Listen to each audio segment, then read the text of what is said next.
Hello? Sorry. This. And it's so empty. Oh my gosh. Hold on. Where's my other stuff? Shoot. Oh, there we go. It's coming.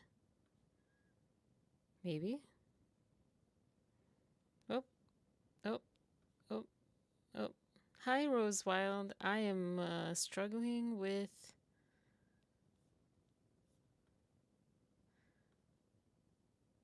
Well, here we are. For now, let me just go with this. How am I not prepared? I spent time preparing just now, and here we are. Yeah, anyways, hi. I am looking forward to this live. For those returning, because I feel like I never do an introduction for the replays, and there are quite a lot of replays. If you don't know me, which is unlikely because I feel like it's just my followers watching. But if you don't know me, hi, happy Monday. I'm Arina. I have to pause because otherwise it sounds like Marina. I'm Marina. Um, you can call me Ari. Lauren has, I think, called me that. Anari is how you pronounce this name over here. Anari. It was kind of inspired by Lily Singh, kind of, but not really. Yeah. Um, because she had the I Superwoman thing. Very unrelated sounding. And then I was actually working on my like little pillars, like what am I about? And this is what I have. Excuse me for reading this, but I literally these are my thoughts. This was not ChatGPT. These are my thoughts, but I wrote it down because I get nervous when I'm like, oh my gosh, what am I about? I know it's supposed to be like, well, if you're about that, then it's easy to say, you would think. But sometimes we freeze. So this is what I have so far. I review, react, analyze pop culture stories. Kind of. It's mostly Blake Lively, Justin Baldoni. Movies or TV shows, and even general news. I've kind of started dabbling. Hi everyone. Hi Angel. Hi Maria. Hi Arnaldo. And this is not a podcast. This is like a real time dialogue with all of you who join me on the live, on the chat. You guys know this that are on here, but the replay crew, like, this is my style is I like being involved in the chat and the chat being involved in the conversation a lot. A lot. And lately, I've definitely had some awkward silence moments because I don't know. Sometimes I know that the replay is delayed and might be that. Or sometimes it's like you guys, especially at this hour, you just don't want to, you know, not don't want to participate out of like meanness, obviously, but you're just like enjoying, just going, listening, going about your night, winding down, and so forth. So, yeah, I do want to start having a Wednesday. I'm going to try this Wednesday noon chats, like lunch hour live. It's really, I'm not sure, like 12 o'clock, like actual noon sounds really nice in my mind just because it's like 12. But I might start like 11:45 or 11:30 because a lot of people take lunch at that hour. I don't know if you want to spend that your lunch with me. I know that when I do lunch, I when I was like working, depending on the job, I just wanted to like be alone in my thoughts. I didn't watch anything. I didn't do anything. I just like ate and took a break from stimulation. So that might be you. Sometimes I did watch things. So I don't know, but we'll try that out. Um, yeah. So yeah, welcome. And then drop a dolphin in the comments. I don't know why, but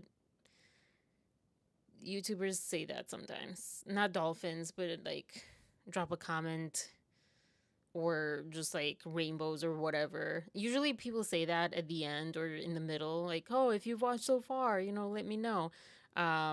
And it's I don't think that part is for the engagement as much as like I really want to know. We don't get that much transparency, at least at my level. I don't get that much transparency as far as like how long people watch, how all this stuff.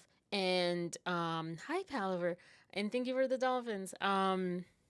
The other part too, I've noticed, and I think this is what's happening when you guys like, and I'm guilty of that. I put a YouTube on, and then I go open another tab. I'm working on something else or whatever, or maybe if you were watching it on TV, I don't know. But sometimes like I see the like viewers kind of be up when everyone's like participating in the chat, and then it goes back down and it comes back up. That's not so relevant in the replay kind of thing, but yeah, I just wanted to share that. I don't know, because in case you're curious how this stuff works, because I don't really know. I don't really know that much. I'm learning on the job. So yeah. I also um have a goal for the first time ish to get to, well, my easy number, like, okay, it's not too much to ask, was 200 subscribers. I'm at 185, 86. It always goes up and down. I don't understand, like, the subscribers, like, you lose some, you gain some, you lose. I'm like, who subscribes and unsubscribes? And I also don't know who unsubscribes unless like something really bothers you. I get it. But like, I don't know. It's like every day that happens. So I wonder, I know I've heard YouTube unsubscribes you sometime, but that doesn't make sense. I don't know. So either way, yeah, my goal is 200. My like goal is at least 500 by June, end of June. So I can like, well, also the watch hours, but those are pretty steady. But the 500, so I can get to the monetized level, which kind of unlocks more features that I can like provide for you guys. I hate saying that, but yes. And then also the stupid ads that YouTube plays, I actually get, some revenue from that instead of YouTube getting all the revenue. So I just found out from you guys that they do that. I'm like, why are they showing ads? I'm not monetized. I'm not getting any money from the ads. They shouldn't show ads. Anyways, so yeah. And also, I believe, unless they changed it, I can also change it so you guys don't get ads or you get some ads. I know back in the day, back in the day, people were talking about you can choose whether ads play the beginning, middle, end of your video, anywhere in between. I hope that they still do that because that would be nice. Like, I don't mind playing ads at the beginning or the end of a video. It's really annoying at the beginning, actually. I don't know. But, anyways. Yeah, I tried to go to sleep then I stayed the entire 2 hours. I'm so sorry.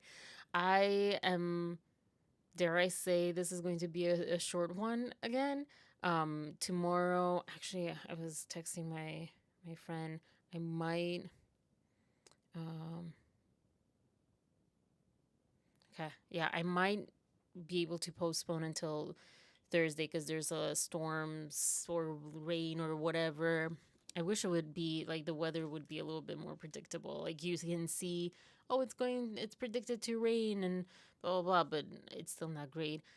So I was supposed to tomorrow take my parakeets to the vet, which is the other side of the state because that's where my friends are and that's where I feel right now makes sense. Anyway, so I'm gonna try to make this short. Um, some of your videos have ads. Yeah, it's so weird. So weird. Um, this new layout, I made this. Well, I kind of had this in mind for not the slideshow, sorry. I had this in mind for sorry, I'm trying to because it doesn't have the chat overlay in case I want to highlight. And I would highlight a lot of chats, but sometimes I forget, or sometimes I'm like, I don't know if they want me to highlight their chats. Um, but yeah, I was kind of having in mind, like, oh, let me change layouts. But then when I came back on the other day, I saw the rainbow. I'm like, oh, but I like the rainbow and it's so me. Like, this is my favorite color ish, one of them. But I really like the rainbow because it's all the colors. And I like that. I don't know. So, that's what's happening. I just had a lot of trouble coming in and I didn't put bullet points and chapters today. I forgot. I'm so sorry. Um, but next time All right. So let me also update the chat link. Every time I have to like provide its current link. So on today's, I'm sorry I don't have the list, and also feels bare on this side now, but on today's, I don't know why I want to say docket. It just sounded really cool. I don't know who said that. I think Emily D. Baker says that. I watched her only, I think, 3 to 5 times max ever, but it just stuck with me. On today's menu, um, there's quite a variety, but also it kind of all ties together of topics. There's no news, just a brief mention of how, I don't know, confusing and crazy the world news is right now. Doesn't make any sense. I woke up and I felt, I don't know, today or yesterday, I was like, are we seriously, are we in like some matrix or something? This is really weird. It feels like it's not real life. So, but I don't have any news. It's mainly about Justin Baldoni stuff, Blake Lively stuff, Liz Plank, another um Man Enough podcast that I watched that I want to talk about. Um, and it's just her and Jamey on this one, so it's not under the Justin category. Army Hammer, I watched that another episode of his again, and I'm not gonna go through. I don't have any highlights to pick or whatever. Just want to mention it, and then Elsrich and the whole. I guess like she's having some backlash on the Mother's Day kind of comment and my thoughts on that because I reacted strongly. As you know, I have pets. I have two parakeets, and I was like, whoa. But even without that, I was like, I don't think that's how you should talk to your audience that's subscribing and supporting you. And something feels off about that. But okay, you do you. The other part, the Blake Lively includes obviously the Boone Hall thing. Um, I don't even know what to say about that because in my research, they don't seem to own the plantation, which makes it even weirder, honestly. Because if they own that, even though that's also terrible, but at least you could say, well, they just like the place, they got married on it. They shouldn't, but at least that makes sense. But to like have a company. Wow, my brain. To have a company in that name that's unrelated. How many companies do these people have? Anyway, so I'll get into it. And then, oh my gosh, some movies and things, just some odds and ends. I don't know if you guys followed. I love It's Keisha, and I know one of you guys, I forget who said that you also watch her. And I was watching, she has just a number of. Sorry, my dog's here, so I'm giving her Cheerios. I'm watching, she put out so many, like 5 videos on James Charles, I think. Only know him in passive in passing from like years ago with YouTube. He was a big one, big name.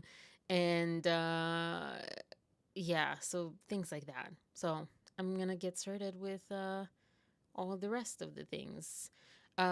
Movies and TV shows. I am, that's a huge reason why I'm so glad that I timed this really well. I'm so glad that I am coming on here and being with you guys and chatting and just doing this because I just got I just finished No Man of God, and man, that's a heavy movie. That's a heavy movie. And I don't even know what I want to talk about with that because yeah, it's a heavy movie. It's so simple. It's a simple movie. It's short in a way. It's not like, let's cover the whole. It's about Ted Bundy. Let's cover the whole history. Oh my gosh, I'm such a pushover when it comes to this dog. Oh, great. I have Cheerio dust all over. Um, yeah, it's not like his whole life or like whatever, not over explaining anything. It's very simple. And just like I think anything simple is, or if you can get it simple, it's the most effective. It is heavy. Whew. So I need to shake that off. Um, I will not lie, I cried. And I was debating on saying that because I'm like, oh my gosh, the paranoia sits in. Like, it's weird to be public because you don't know who's watching. And I have a strong fear, like anyone else, of being safe. I don't know. I don't know. I think we can all relate to that. But at the same time, it's also like, how can I be authentic to my review of this movie and of just like human life and, balance those out? So I think ultimately we are all, in some sort of vulnerability. And just kind of having to come to terms with that and doing our best to don't ignore red flags, keep yourself safe, all that stuff that we can know. But the movie itself also kind of touches on that. Hi, millennial mom, welcome. The movie touches on that idea, those ideas too, because there's this humanness, just I think not just human, but this um, biological need as any living being to stay safe. And one big way to stay safe is patterns and recognizing patterns so you can keep yourself safe if you see red flags, things like that. And then you also realize if someone really wants to bypass that, they can bypass that in many ways.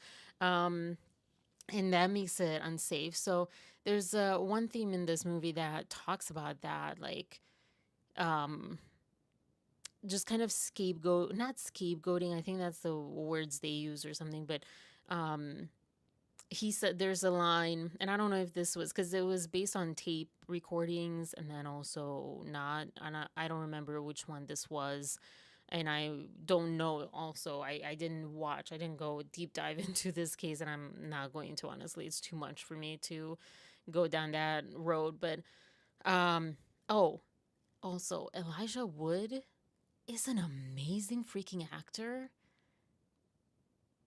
Yeah, I really I don't think The Hobbit and Lord of the Rings was the only thing. It wasn't for sure the first thing, but that's the only thing that I remember him from. But he was like, he did things before that. I don't know. He was really well known before that. Um, uh, but yeah, he's like an amazing actor. And I not surprised and shocked. Like, I'm not trying to insult him. I was just surprised and shocked because I feel like I've rarely watched that. And I will say because I've recently just watched reality TV. So now that I'm watching artistic films, I'm like, oh my gosh, they're really good in this role. They're really good acting. Wow, brain. They're a really good actor, and stuff. Um, my background, like, do you mean this background, millennial mom, or uh, as a person? This background is kind of temporary, unless you guys really like this, but because the other one, I kind of messed the other one up. So this is two nights thing. Um, I'm getting some hearts. And so, yeah, maybe I'll keep this with slight adjustments when I am actually doing my, prepared homework and put the little bullets on the side, change it up. But I really like the rainbow. I don't know. Anyways, so yeah, so back to this movie. So yeah, Elijah Wood, amazing actor. This I started watching this movie because it had Luke Kirby, and there's not many movies that I saw when I punched his name into all the streaming service that, oh my gosh, there's so many. And this was one of them, and then there was two others that looked like older and like romantic, and I just didn't feel like watching that. I don't know, they look bland. So I was like, let me try this one out. I think I was also craving like a serious movie instead of like, oh, light and fun, or drama but still light and fun or whatever. Let me tell you, this is a serious movie. This is like this movie feels like you're doing homework, not like you're entertaining yourself by watching a movie. Um it feels really weird to even say that phrase. Like it's really heavy. Okay, so oh gosh. Uh hmm. I mean, I could have like my MBA in entrepreneurship. That's my last and latest. That was like 15 years, 10 years ago, 10 years ago. Oh my gosh, yeah, 10 years ago. 11. Whew. And I started with psychology. Love psychology. Should have not given that up. Love psychology. Love psychology, which is another reason why this movie kind of popped on my radar or like stood out.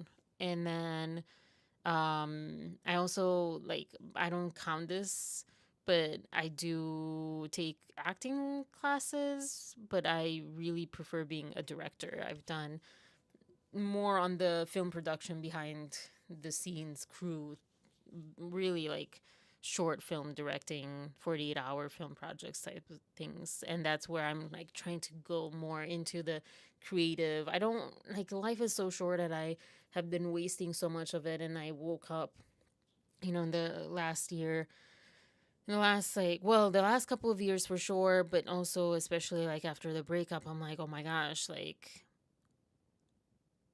time flies. And what do I have to show? Nothing for it. So yeah. Um I don't know what that is. Doxing? I don't know. It was not like, I was watching Lauren's videos on Laura and Dave HCGs or whatever. I'm like, what is that? I've been like, I'm so under the rock. One of you guys said, what is it? MSM, mainstream media. I like that, but I was like, I have no idea how to figure this one out. You're gonna have to help me. But yeah, I've heard doxing as a word, but I don't know. Oh, okay. They out me online. Okay.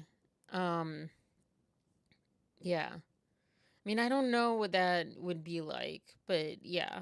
I mean, yeah. I'm unemployed right now, so I'm really trying to make this slash the creative career a thing. The more I kind of recover and I get back into it, I really love filmmaking. Really love filmmaking. I love, and Blake Lively really kind of tainted this. If you let it, I think it can taint it. This is one of the things, honestly, that I think no one really talks about, because many people that talk about this case are not filmmakers. But so everyone kind of focuses on like women and DV and SH and SA, which is valid, and that's more majority of the people. But to me, there's also this layer of, and I didn't realize that until I watched, and I'm going to actually show some bloopers from the Jane the Virgin days. And this happened like months ago when I started watching, I was going down the rabbit holes and I started watching these bloopers, and I'm like, "Oh my gosh, I remember why I've gravitated, I've gone down this path, and I stopped, but I started going down this path of filmmaking. The family, the relationships, the dynamics that you have when you're doing movies, it is how life, I think, should feel like, at least for me.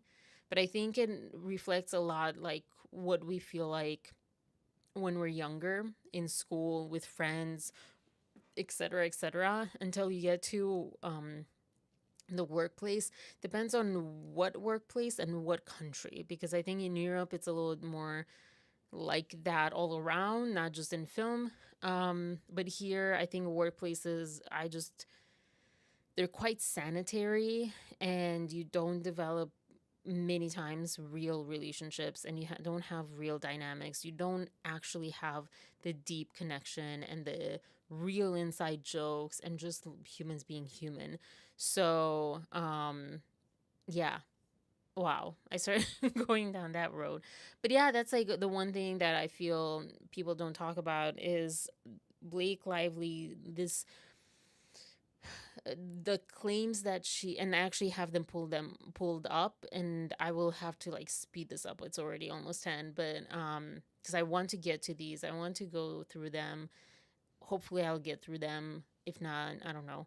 But her claims, as well as this whole narrative and this lawsuit, but especially the narrative behind all of it.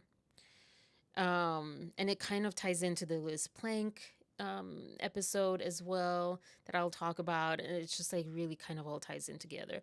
It's a beautiful show today, not to sound like someone else. It is, if I say so myself, I'm excited about this because it all just like ties in together. Um, but yeah, that effect that she has on this narrative, like, I'll take the simple example, and this is very simplifying of it, the hugging, like, ooh, like he will not hug me or my employees or whatever, is one of her things, I think, at one point. Like, that's such a violation, that's such like a horrible thing to do. And it's like that, no, like, I want Jane the Virgin stuff. I don't want another simple favor. Another simple favor. Sorry. It ends with us. They're all the same at this point. Although I will say, It Ends With Us was definitely a whole lot like a whole lot better. But yeah, I don't want the It Ends With Us kind of set, or anywhere that I think Blake Lively goes. I don't think that's a safe set. I don't think it feels safe with her on the set. I don't feel, and this is not fact. I'm saying I don't imagine that's what it is. Just on how she speaks about women, about men, about boundaries, and all this stuff. I think she's very confused on all of it, and I would not want to be on a set where she's at. Um, and yeah, and it can get to you as a filmmaker or aspiring filmmaker. Besides, like, oh my gosh, I'm talking about this, and then they might win, and they might stay in power, and I may not have a chance in any place, heaven or hell, to like make it, because they'll see these or whatever. But also, just like, I don't want those to be the new standard. And I don't think it will be, but it's just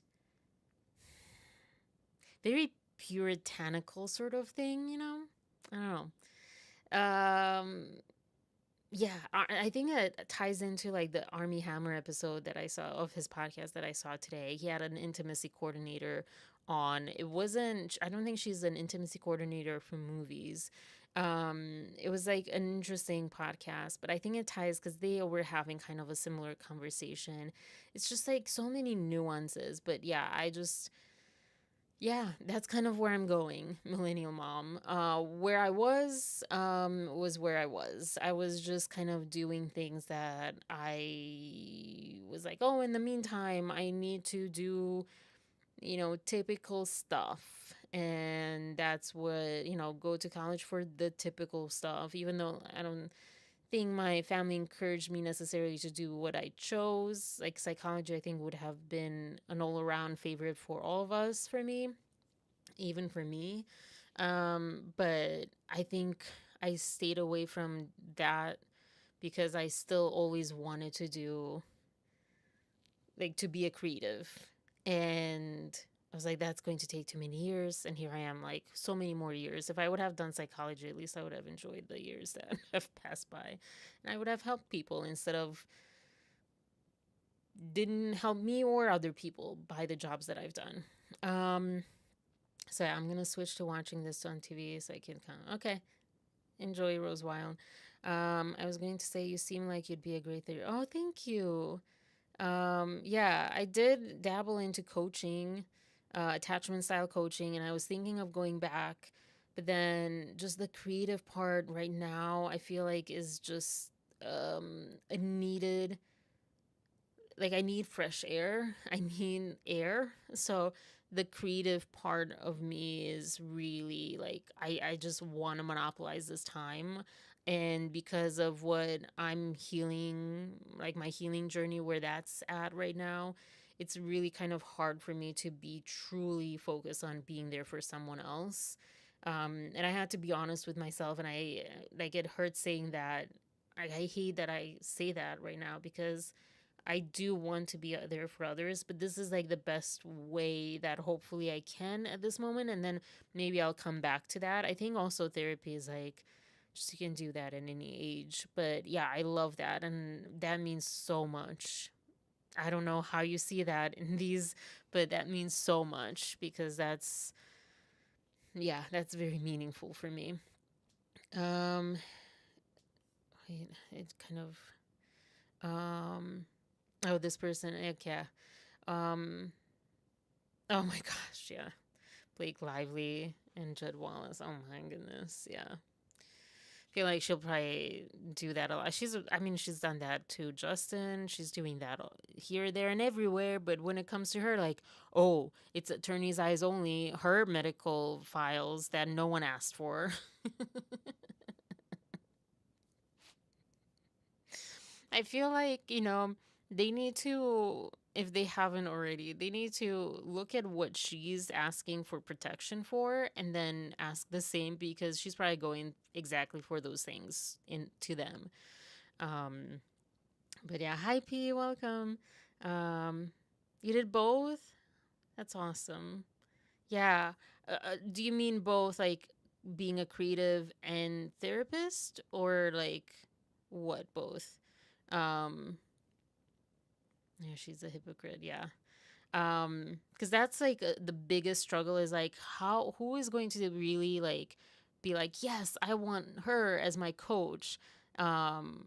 Not so much therapist. I feel like I can't right now go back to school, like money wise. My loans are maxed out and all this stuff. But yeah, yeah, no worries. Um, but yeah, like I think sometimes it is kind of hard to imagine like you have I would say I have like two passions, creative and psychology. And then they can merge. I think in a way, yeah. There are definitely people like oh gosh, what's his name? Richard Curtis, whom did Love Actually and other movies that I love, but I can't think of right now. And he, I think, kind of merges that. He's also, and maybe I'm just like making that up. I'm just assuming that he's married to Freud's great granddaughter or something like that. And I'm speaking your language. And so like yeah, so like he and I think just art in general is really easy to like merge with psychology and vice versa. You need psychology and you kind of need psychology for anything really. I think we should all learn psychology, period. That should be up there with history and math 1000%.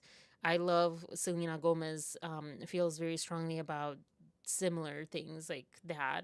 And I love that because, yeah, like we are struggling, whether it's politics or interpersonal relationships or just this relationship with ourselves. It is so 100% like we don't know what we're doing. We're not taught real life stuff.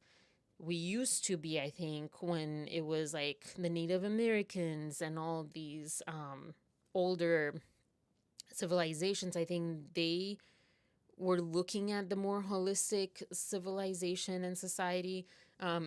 But yeah, we don't do any of that and we're in trouble. But on the other side, I'm like, if I would be a psychologist, like a therapist, or a coach, which is similar but different, but similar, very similar. Um, and I'm talking about Blake Lively on YouTube, and I am definitely not the best person. I'm not perfect. I'm not, Mother Teresa over here, and I'm not what you or I would at least imagine a therapist being. Like you can see people that are therapists online that are so like Dave Neal is more like I feel like therapist like he's a lot more gentle. Again, not now. There's some topics you just cannot be gentle about, but like he's a lot more, I don't know, with it. And I'm like, no one's going to want to like I don't have credibility if I would do that. But also, I'm just not in that space. But yeah, creativity development is really important when it comes to visualizing. Yeah, bigger picture, problem solving, connectedness, so many things, understanding. Yeah, yeah. I really, I'm working on not feeling ashamed to want to have being a creative. That's the best word that I found, because it's not just filmmaking. Like, I love writing songs, or I used to, or also I do like acting. I mean, I haven't really done it. And it's really, I don't feel I'm good at it, but I would love that. Like, to get into the mindset, like with this movie, to go back to this, like, it does fascinate me. These actors, and having done Meisner, like, and also not just Meisner, because I feel like I haven't gotten to that part in Meisner, but to really put yourself in someone who you may not want to be in, their shoes, their mind. There's a scene, spoiler alert, I guess, kind of, unless, I mean, it's, yeah, it kind of is. It's not gonna change. Obviously, like, it's a historical movie, so it's not like you don't know what's happening at the end. But as far as if you want to have that tension, like, will it, won't it, kind of thing, tune away for 30 seconds. Um, but yeah, so there's a scene towards the end where, or pretty much at the end, where um, Luke Kirby as Ted Bundy, he Elijah Wood as, I think, Hagmeyer, Agent Hagmeyer, asks him, like, hey, like, you promised me that you'd let me in. And he's like, basically saying, I don't think you want that. Like, I don't think you should. Like, quit while you're ahead. And then he's like, no, no. So Ted Bundy actually walks him through his one scenario or whatever. And at least in this movie, this is how it goes. And that's kind of how acting is too. Like, it's, and to see, like, Elijah Wood's face, obviously as the character, but I mean, you understand how traumatic it can be if you don't take care of yourself, and you don't have the right tools to come back to who you are and real life. And also, but it's just like so fluid, so it's like fascinating. um and I think we also need those, we need these actors to do this. We need to have these movies made. There's so much to learn from it.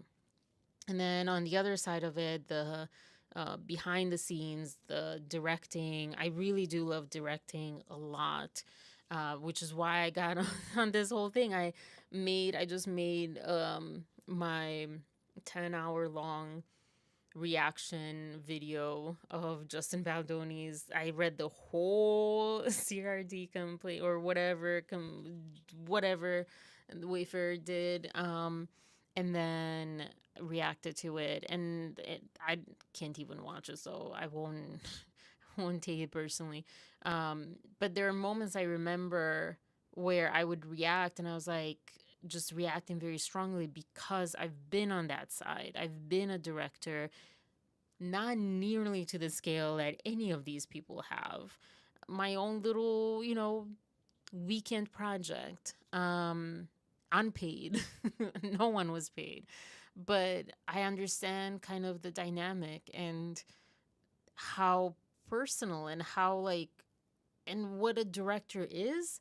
And I think at that beginning, especially, people were like, well, he's the director. I don't know how many people actually back then, but like, oh, he's the director. And everyone was seeing him as the boss. And it's like, directors are not really the boss. I mean, sometimes, and there's like definitely authoritarian type. And I also wouldn't necessarily blame all of those, or like make all of those as bad to work with. They just have a vision. But it's yeah, it can be like that, but it's not really like a boss. It's very different. There's a lot of vulnerability as a director that I don't think people understand.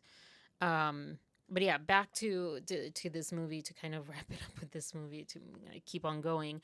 Um, there's this line that says, "Normal people kill people," and this was Ted Bundy's line in the movie, and he was saying that he was tired of people saying that people that do bad things like him have to have some sort of complex, aka what we've talked about, like they have to have some sort of mental health problem. And I added to this, like, yeah, the blame always goes on that. But we all have some sort of complex. We all have some sort of mental health problem, and battles. And it gets blamed on that because, again, we need answers. We need to point our finger to something that will make us feel make us feel safe, but in our minds, like, that will make us actually safe. And the reality is that you can't, because many people, if not most people, have some sort of depression or anxiety or some even other things. Like Army Hammer, especially this episode, he talks about, um, they both talk about the kink community and how oftentimes that gets so not just shamed, but like, oh, that's like terrible. You have to have some sort of trauma. I'm sure I don't think they said this, but like, you have to have some sort of mental issue, some trauma or something that puts you to want these things. And so they mentioned the word Puritan again, because, yeah, I think it is largely from that. Like, you have to be pure, and the definition, whoever came up with that definition, was also in terms of like controlling, because back then religion was like really about controlling people. And before I go down that rabbit hole and lose everyone, but yeah, so I really like, I mean, this movie is really interesting, but I like that because, yeah, it's like, yeah, everyone everyone kind of has some mental health issues, some issues, and so many of people don't act on those, or don't have the same ones, don't have nearly the same things. And yeah, like, to just blame that is just like, so I feel like we know so little. I don't know, maybe we know a lot more since then, but that only was what, like, I almost said 20 years ago. Hello, talk about millennial. Hello, millennial. And me, like 20 years ago, 1980s. Yeah. 40 years ago. Yeah.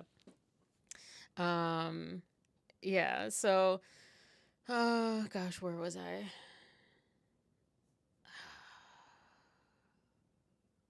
Oh, yeah, yeah. So I think, like, it's easy to blame that, but it's so complex. And then, as far as this movie was concerned, again, kind of spoiler alert, kind of. Um, the idea was that Agent Hagmeyer guy was kind of tasked with saying, is he mentally ill or is he not? And if he's not, then he gets the chair. If he is, then I guess he wouldn't, or something. And so, but it's like, that's just so complex. And how do you define that? And like, does that make it better? And the other theme of this movie was, I love this lawyer that Ted Bundy had in this movie. I'm speaking just to the movie. I haven't watched any documentary. I don't know. So I'm just speaking to the movie. Um, he had this lawyer that started crying when it was like, okay, yeah, there's nothing that can be done. And even there's another scene before where it seemed like, oh, they could be having something. And it comes again, spoiler alert. Um, I think she catches on to that. She's like, I know what everyone says, but I don't think I hate anyone more than him. So it's not that. And then Hagmeyer says, then why defend him? And then she says, because murder is murder. Um, and then I think that's something that actually in high school felt very strongly about. Like, I don't think that's better. I don't think us as a society unaliving people because they did horrible things, and they're, like, it's interesting because I talk sometimes about the responsibility we have for each other, for people that we will never meet. And we do have that responsibility that so many people refuse to own. Um, and it's interesting because it comes back around. Like, we can't escape it. Because if we don't, excuse me, don't take that responsibility by taking care of ourselves, by fixing our own issues, by fixing our own life, healing, however, sorry, I'm being lazy with words, healing our issues, etc., being kind to others, being nice, etc., etc., then we pass, that on, and it just kind of ripples, and people um, will get caught in that and will do bad things, and then it comes back as our responsibility with having to have people incarcerated, that we ultimately, even though we don't directly feel it, but we ultimately pay for through our tax money. And so it's like you can't really escape the responsibility you have. Now, it is not something like, oh, like, I can save people, I should say. Like, this is not about having a savior complex or like anything like that. It's just about go about your life as best as you can versus not. I don't know.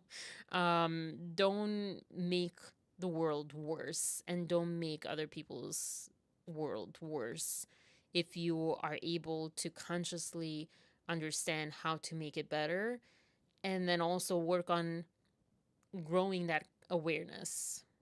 I think that's like what I believe, at least.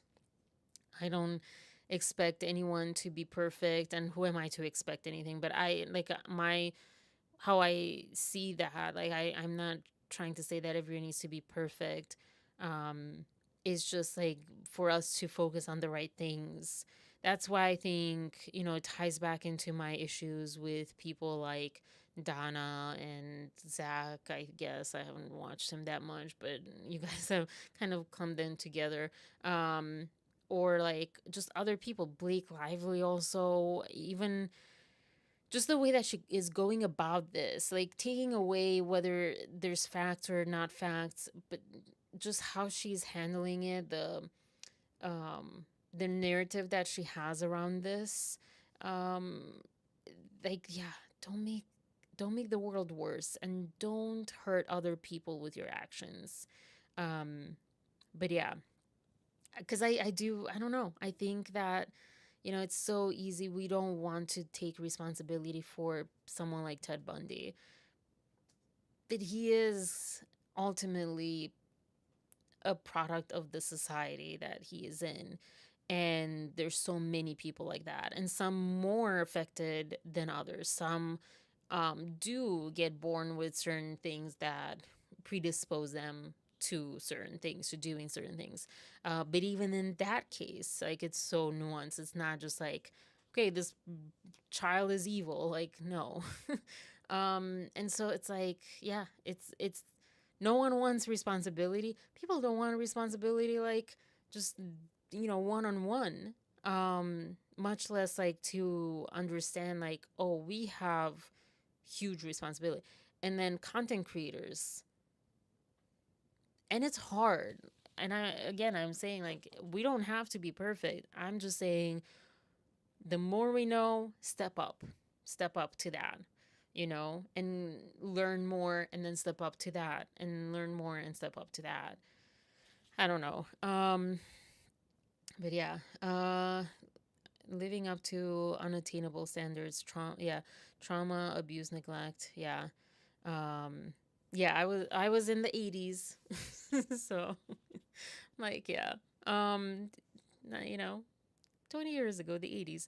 Um, So yeah, and then to tie it with the Army Hammer podcast, they talk about the public shame and alienation through history, that the stoning of people, um, the putting people in cages in the town center or whatever, a to kind of highlight like, hey, don't do this because this is what happens to you. And B, to also, she was saying something about like that cage scenario. It was also to show so people could hear the repent people had, I guess, and how they would speak to God, like asking for like forgiveness or something. Um, and I was like, that's interesting. This whole movie too is like a lot of like God situations, and I'm like, this is so uncomfortable to watch because of the biases I'm seeing. But anyways, but yeah, this public shaming, this alienation from society, aka cancel culture in our world today, especially in the Hollywood sense. Um, you did a bad thing, so you have revoked your own right to exist in our society.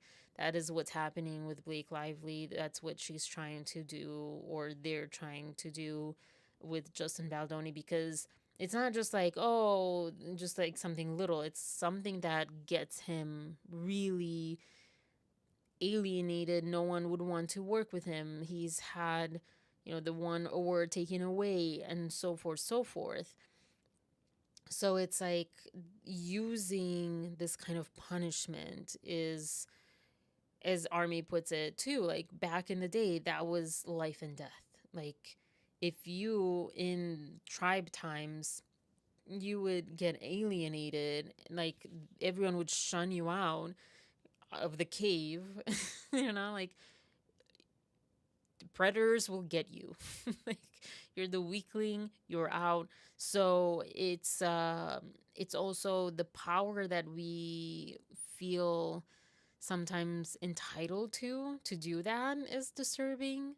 um Especially for things that are not like this movie, things that are yeah, not like this movie. And again, I think this goes the zone to the list that she had. Like, girl, do you not see the difference between feeling uncomfortable with things and owning what you have to own about that, and actual, not even actual malice, but like actual super boundary crossing, which I'll get to with like Liz Plank's story. Like that's what should render such a lawsuit and such a conversation, not what you're saying, but whatever.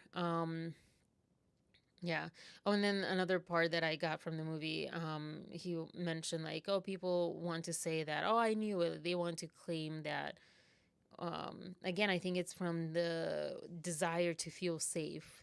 Like, oh, I knew, I saw the red flags, like he kicked a cat one time or something. Like he did this, so that's why he's like this. And it's like, at least as he puts it, like it's not quite like that at all.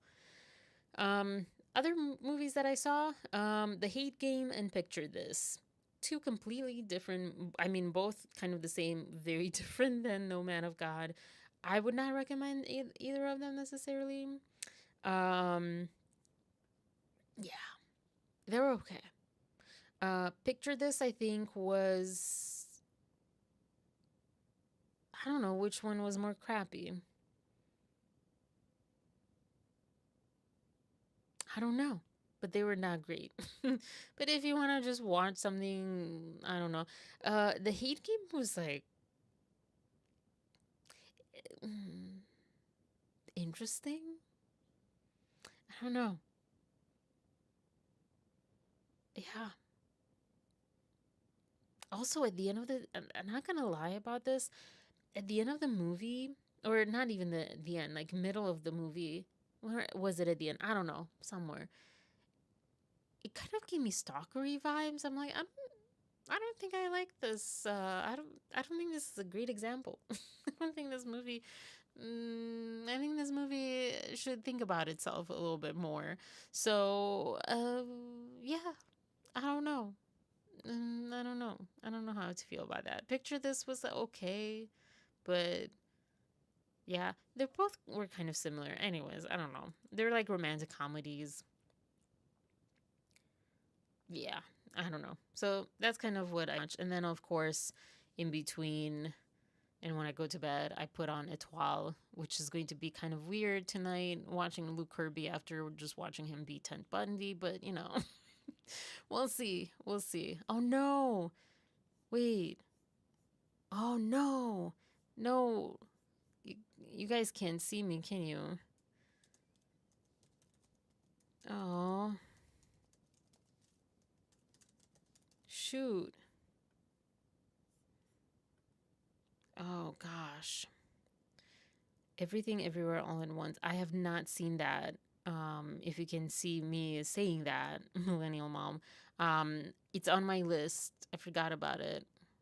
I'm gonna give it a little bit more time because I heard from my ex like when he watched it, it was like an existential crisis. I need I need a little bit of time after watching.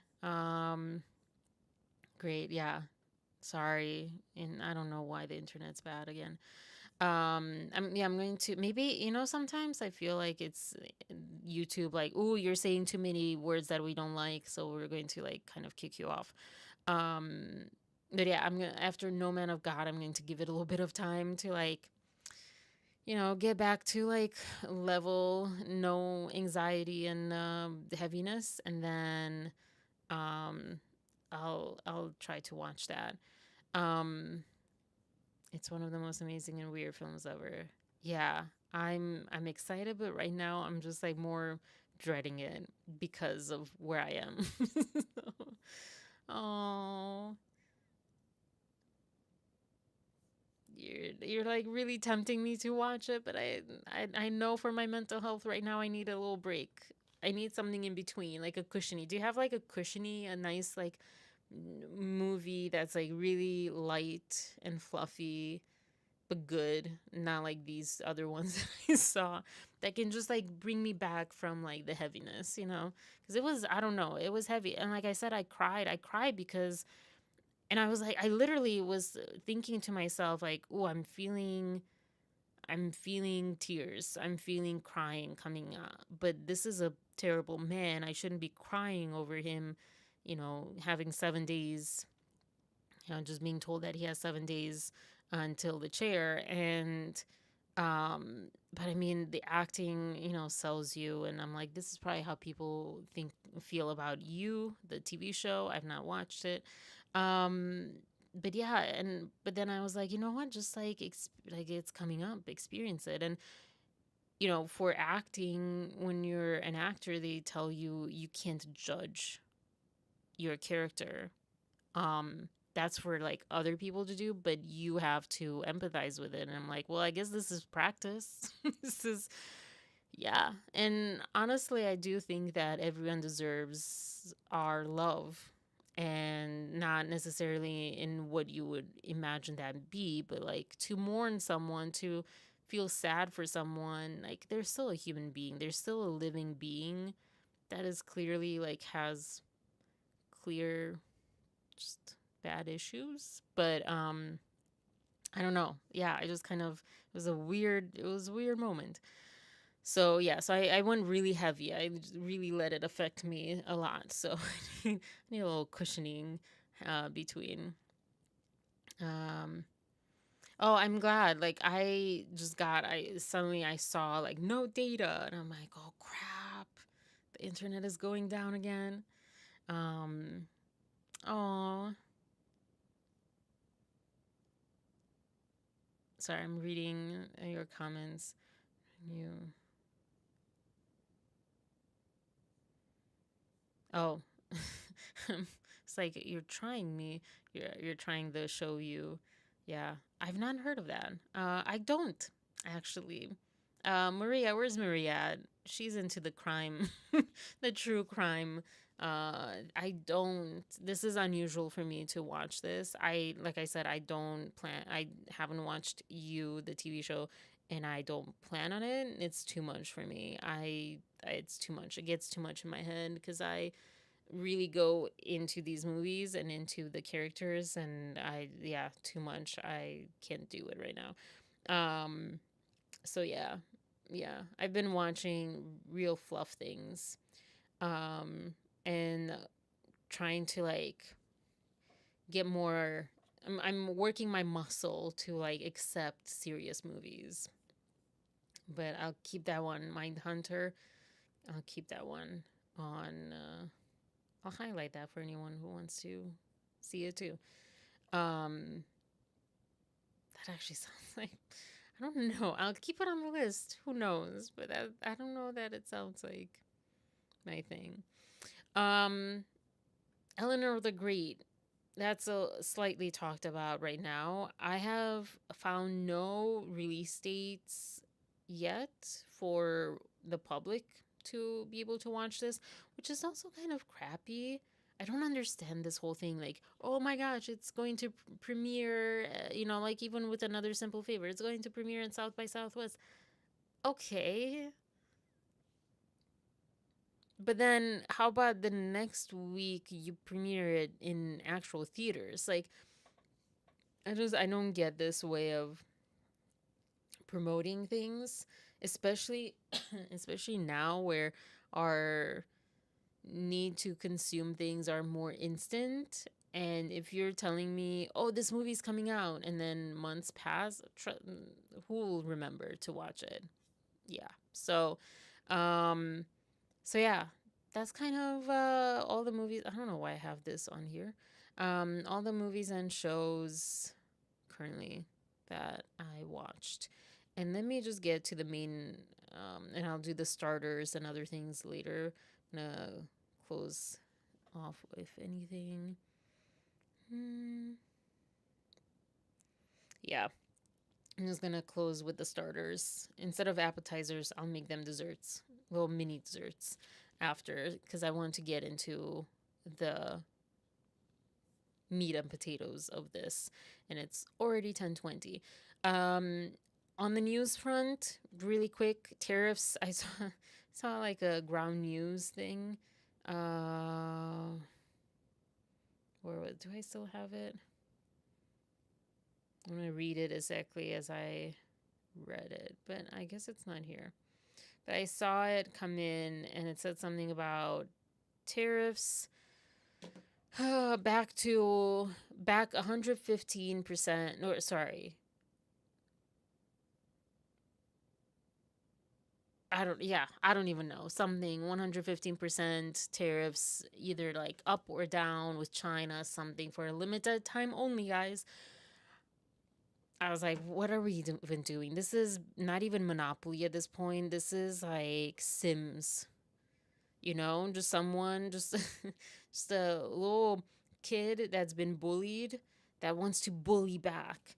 That's what it feels like. Like, oh, I have control over these like this sim world. Not the show, the game Sims. This is what it's starting to feel like to me. Like, oh, today I feel like raising the tariffs. Tomorrow I don't. Let me do this. Let me open up Alcatraz. Let me do like. And some people, I mean, yeah, it's highly likely that this is just a distraction, but I also kind of feel like it's just reality. I don't think it's as much. It's not like a mastermind plan as much as like kind of ADHD type of caricature. I don't know. Um, so yeah, so something with the tariffs. And then, tomorrow it might be a different story. I heard over the weekend, people are supposed to deport themselves, but then again, we are taking in refugees, African refugees, which are the poor white privileged people of South Africa, and they get to come here. But yeah, so so that's like my piece of news. That's all I have for you on the news. Night, millennial mom. Um, Have a good night. Sorry I couldn't get to like the like meaty greedy meat and potatoes, but watch watch the replay. Gosh, me and self promotion are not friends. The show dramatizes the real events and figures involved in the early development of FBI's behavioral science unit. Okay.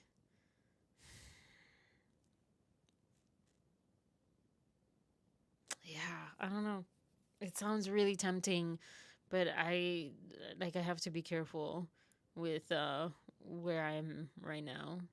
Um Try to space out trauma filled shows with a lot of funny stupid. Yeah.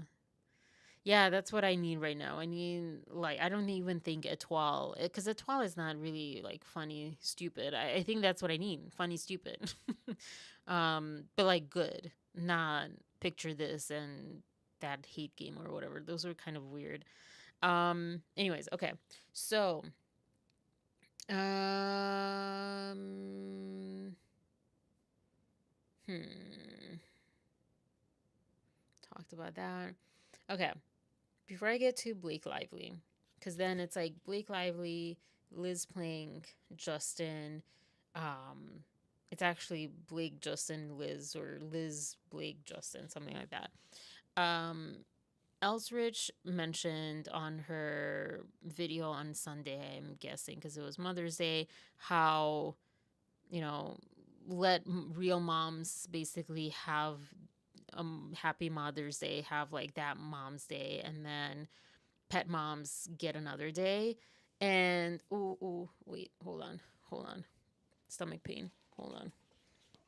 Oh, I ate way too much fruit the last 2 days. I'm like freaking out. It might not be that bad. Um, I haven't had Gaviscon in a while. For anyone who I don't know who needs to know, this this is not advised. Um, yeah, this is not advised. Yeah, but I don't have a spoon or anything, so I just take a oh spoonful sip of Gaviscon and water because it's really nasty. So yeah, so she mentioned this, and I didn't even see that she had backlash, but I felt strongly about this, and I said, uh, did I have my what I said? I don't know what I said. Um, but I basically said something like, you don't know what those people go through. You don't know. Yeah, you don't know so much. I don't feel like that's a good way to speak to your supporters, the people that basically pay you, whether they like pay you and give you like membership money through memberships or whatever, or just through watching your content. A and then because there's this fine line between being very outspoken and very um solid in your beliefs, and then also being a bit understanding of the situation you're in. And I felt like that was like unnecessary. It's not like a big strong situation. There was someone that said it better than I said it then, and then I'm saying it now. um but oh, I do have my comment. Yeah, I said not everyone can be a mom. So I think it's insensitive to make such a statement that pet moms need to find another day.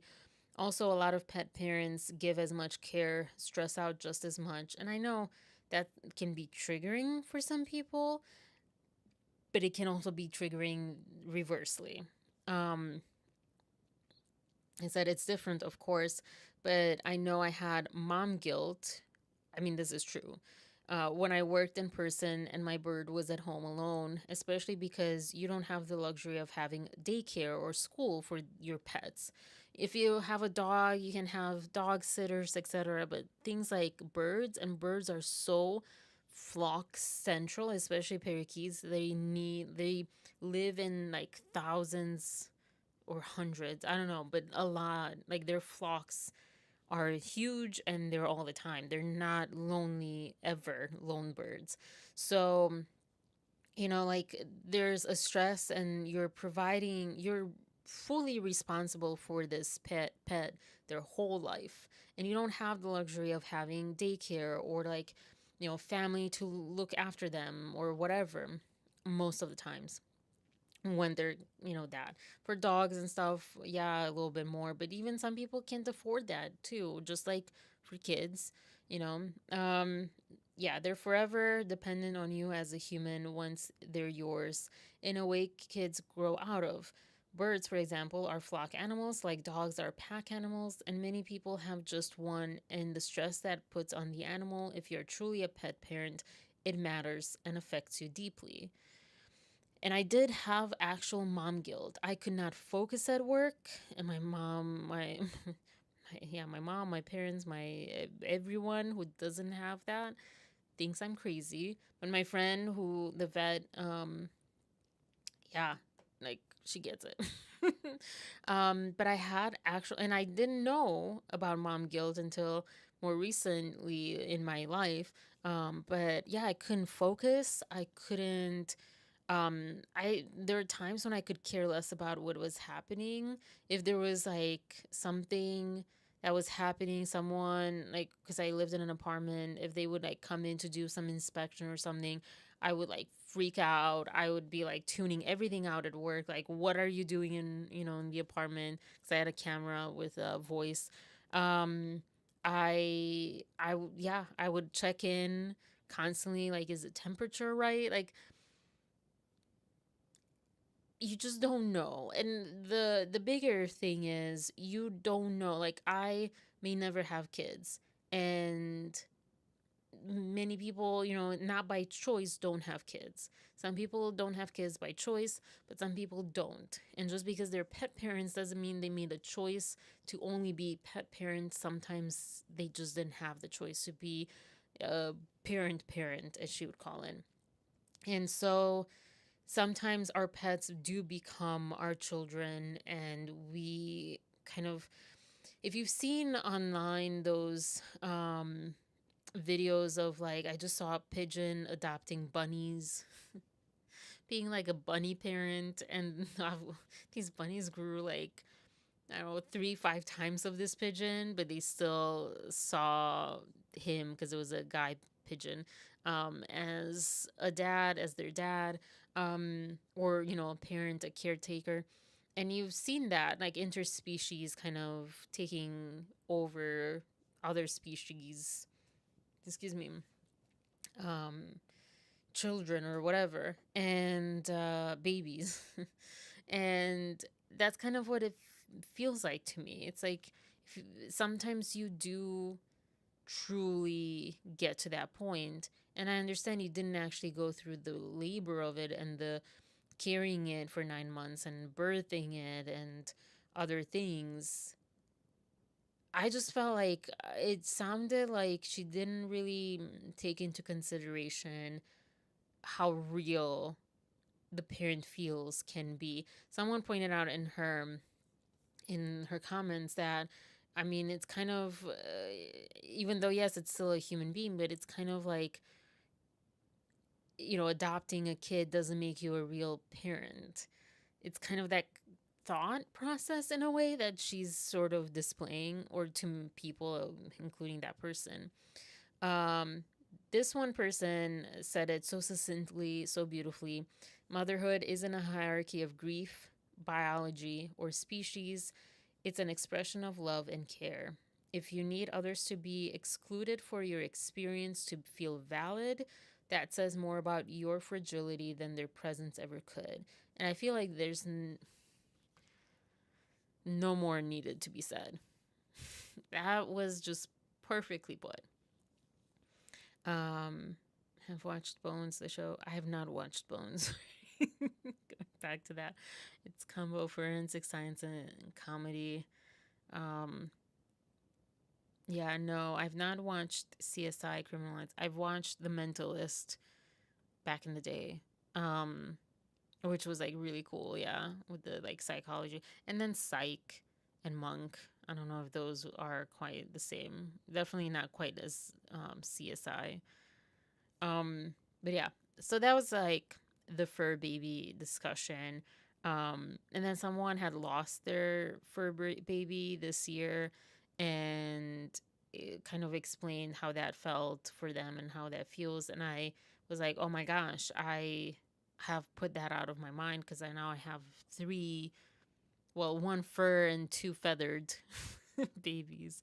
Um, but when I lost my first dog, even though it was a family dog, but I was in the house. Like, unlike with this dog, I was with it all the time, and I was also there when it passed, and it had like just something that it couldn't come back from, and just the c word.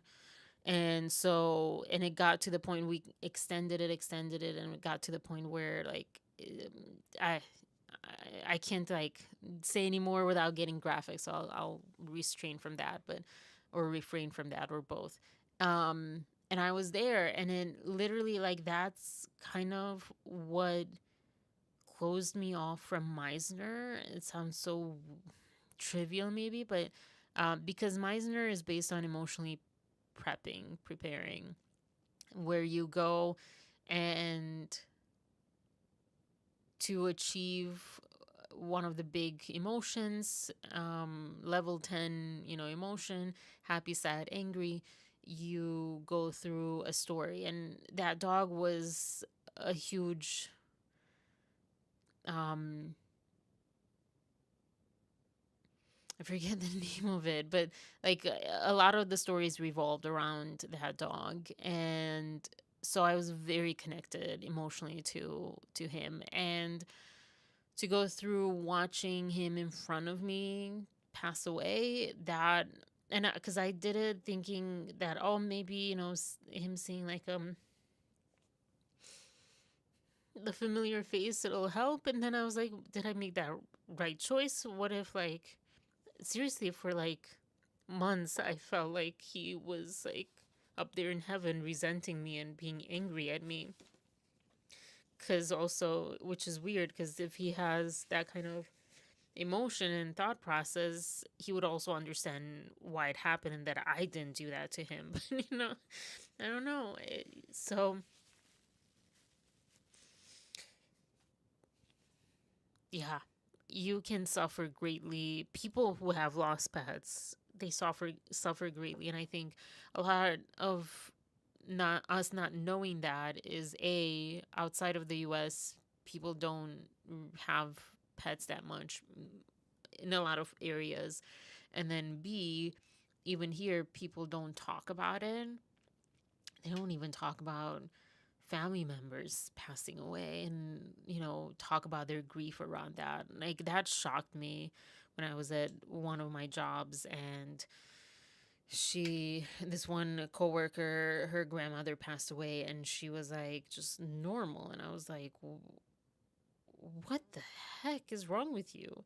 And I don't think that's like her. It's just the society, and that's unfortunate, and it kind of can create these misunderstandings of how things truly affect us. And it can have so many other effects, but yeah, to move on from that. Um yeah.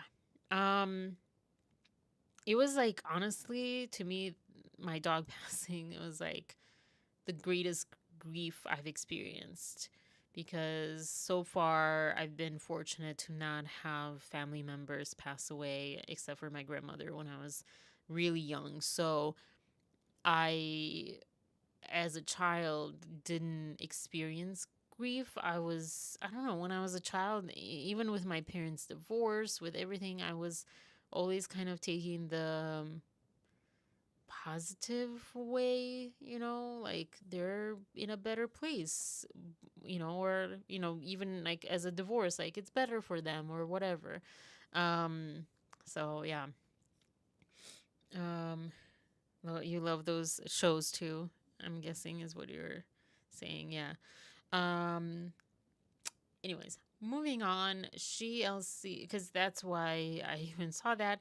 She had this video on how Blake and Ryan own Boone Hall LLC and Boone Hall Plantation and Gardens, guys, is where Blake and Ryan got married. And I saw she had the website kind of stay on repeat in like little, not the background, but picture in picture. And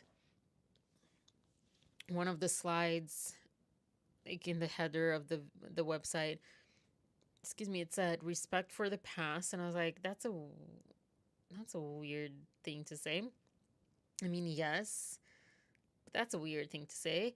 And then the other one had like a kids inflatable park or something. Like it was a video of this on there. And then she was talking about how they have like slave quarters. I was like, that you can rent or something. I don't know. I was like, what in the world is this? This is absolutely crazy. She at that time said that she doesn't know. I don't know if it was her or Melanie, but one of them said that. I think Melanie was like, she doesn't have the info. I don't know. One of them said they don't have the info whether or not that means they own Boone Hall, the plantation and garden. And another one said that to them, they don't know anything legal, but to them, it means that they own it just because they have this LLC that has the name.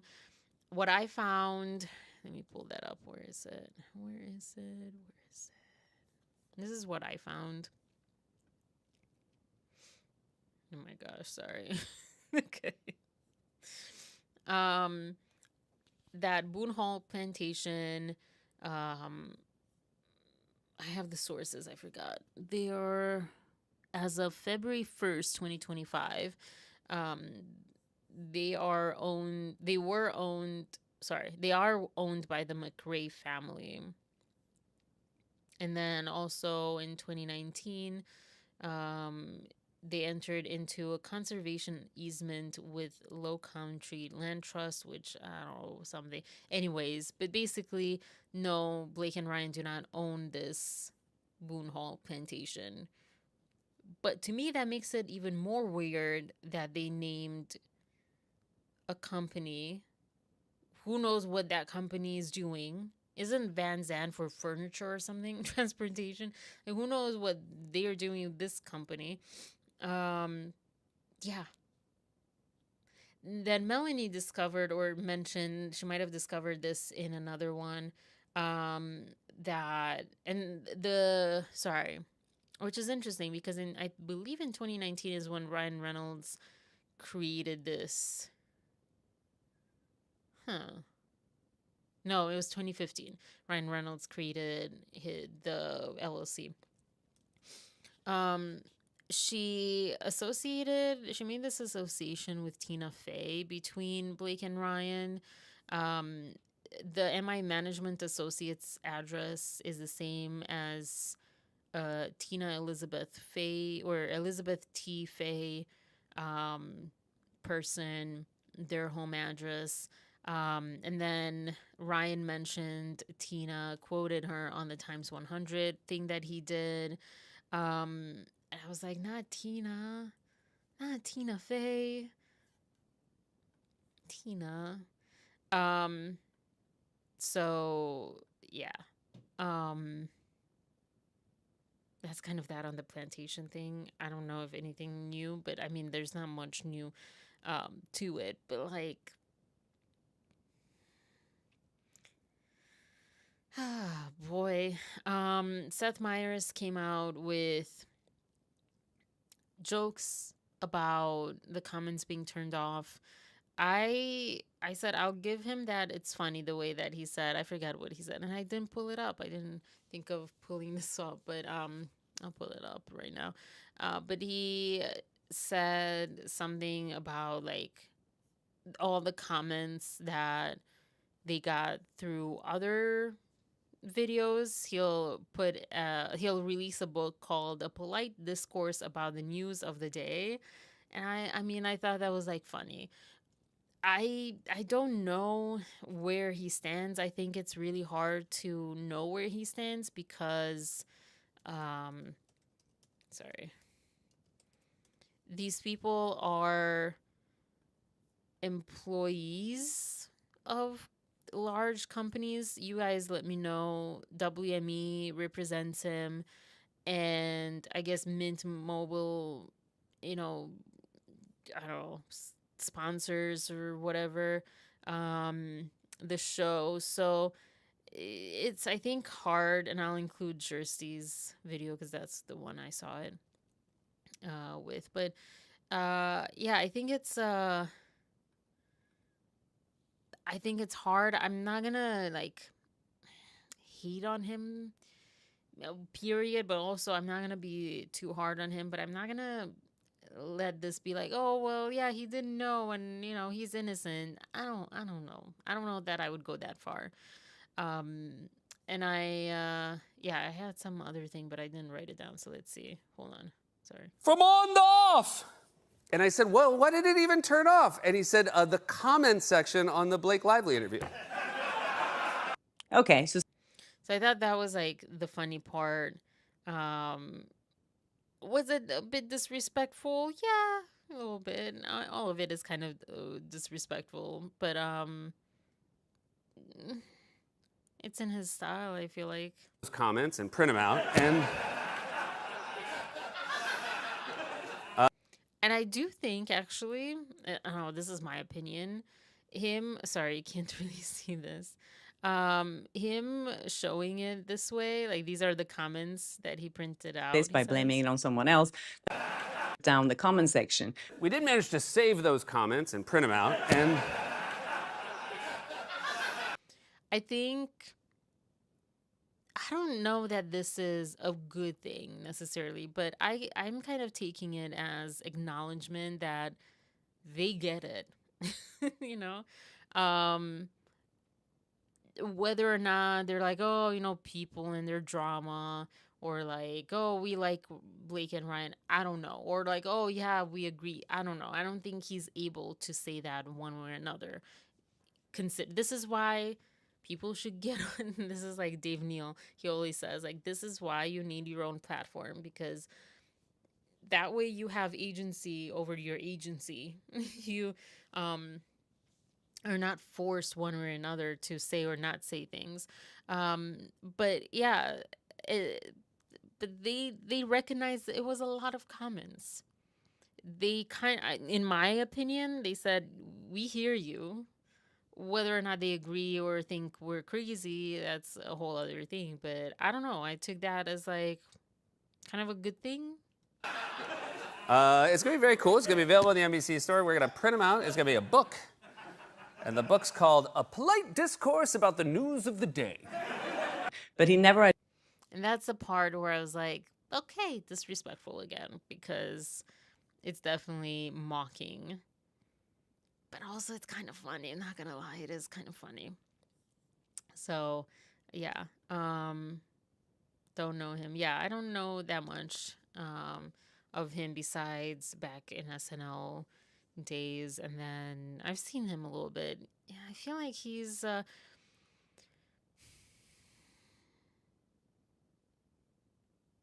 of the more awkward ones to me, and more like neutral, not neutral necessarily in a good way, but like doesn't really stand on anything in my mind. He's more like a traditional kind of interviewer, whereas like when I think of what's his name, oh gosh, Jimmy Fallon, I mean, I would be so shocked if Blake was on Jimmy Fallon, and also yeah, I mean, if he would be forced to do that, I guess I see it, but otherwise I just don't. I think Jimmy Fallon has more certain pillars or like principles, and he's this like nice funny guy, and he's just like this nice sweetheart guy, so it wouldn't go with his brand to have Blake Lively at this moment. And yeah, but I mean, I don't know them that well. I mean, I don't know them personally, honestly, obviously, at all. But like, I don't watch either of them that much. But when I was watching the one clip with what's his name, Penn Badgley, I was like, oh yeah, I can't even imagine Blake being on his show right now with all of this. And yeah, I don't know. But you know, you never know. You never know these people. You don't know what they think. You don't know what's going on behind the scenes. You don't know the pressures. You don't know the legal contracts they have, or their personal beliefs or whatever. So yeah, I don't know. Then there was this pop culture crisis. Oh gosh, me and this thing. This is a website. Whoa, sorry. This is a website over here that a website, sorry, a podcast that talks about another simple favor and how Hollywood's trying to normalize basically incest. This is, you know, that's what this is an example of. Let me play that 1 second. Okay. Friend of hers who is gay, so that he can continue having a secret relationship with his gay lover. And in return, she gets a lifestyle and money and fame. And some people believe that is a nod to Blake Lively's real life marriage. Oh, yeah. They believe that Blake Lively is Ryan Reynolds' beard and that he is secretly in a relationship with Hugh Jackman and that they're both secretly gay. That I find less easy to believe than the theory. Also, who says less easy to believe? I literally had to stop, pause, rewind, and I'm like, wait, less easy. So is that easier or harder to believe? And I still don't know. I feel my brain just hurting when I'm trying to figure that out. But I guess harder to believe then. No, the fact that Hollywood is pushing incest Yeah. and other degenerate themes on audiences in order to normalize these things to us. The fact, guys, the fact. This person knows so much. I mean, she's, I guess, the authority, the ultimate, insider, that she gets to claim that this is a fact that Hollywood is trying to normalize this type of behavior. And also, I mean, I don't know. I just took very strongly to that, honestly. I didn't feel very put myself back over here. I don't feel good about that. I don't think that's true. There's a lot of this talk. I don't know if this was before Diddy, and I'm respectfully not going to be covering that. Respectfully, not to him, them, etc., but to you guys. Like, respectfully, I hope you understand. I cannot go down that rabbit hole. I just cannot do that. Again, like with this movie, it's just too heavy of a topic for me. But the whole Hollyweird thing, that's the first time I heard that term, was with the Diddy thing. And don't break your brain. This girl is notorious for saying idiotic conspiracies. That's what it looks like. That's what I got from it. Because no one's going to say, I think that she said, she corrected herself from actually saying the truth, which is her belief, and said, no, sorry, the fact. But yeah, this Hollyweird situation. I'm going to be a little conspiracy theory moment. I'm going to have that for a second. I feel like, to me, that sounds like, I don't even know what those words mean. I feel like, to me, that sounds like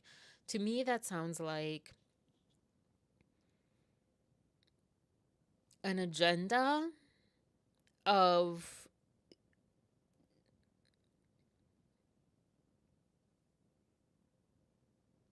not evolving,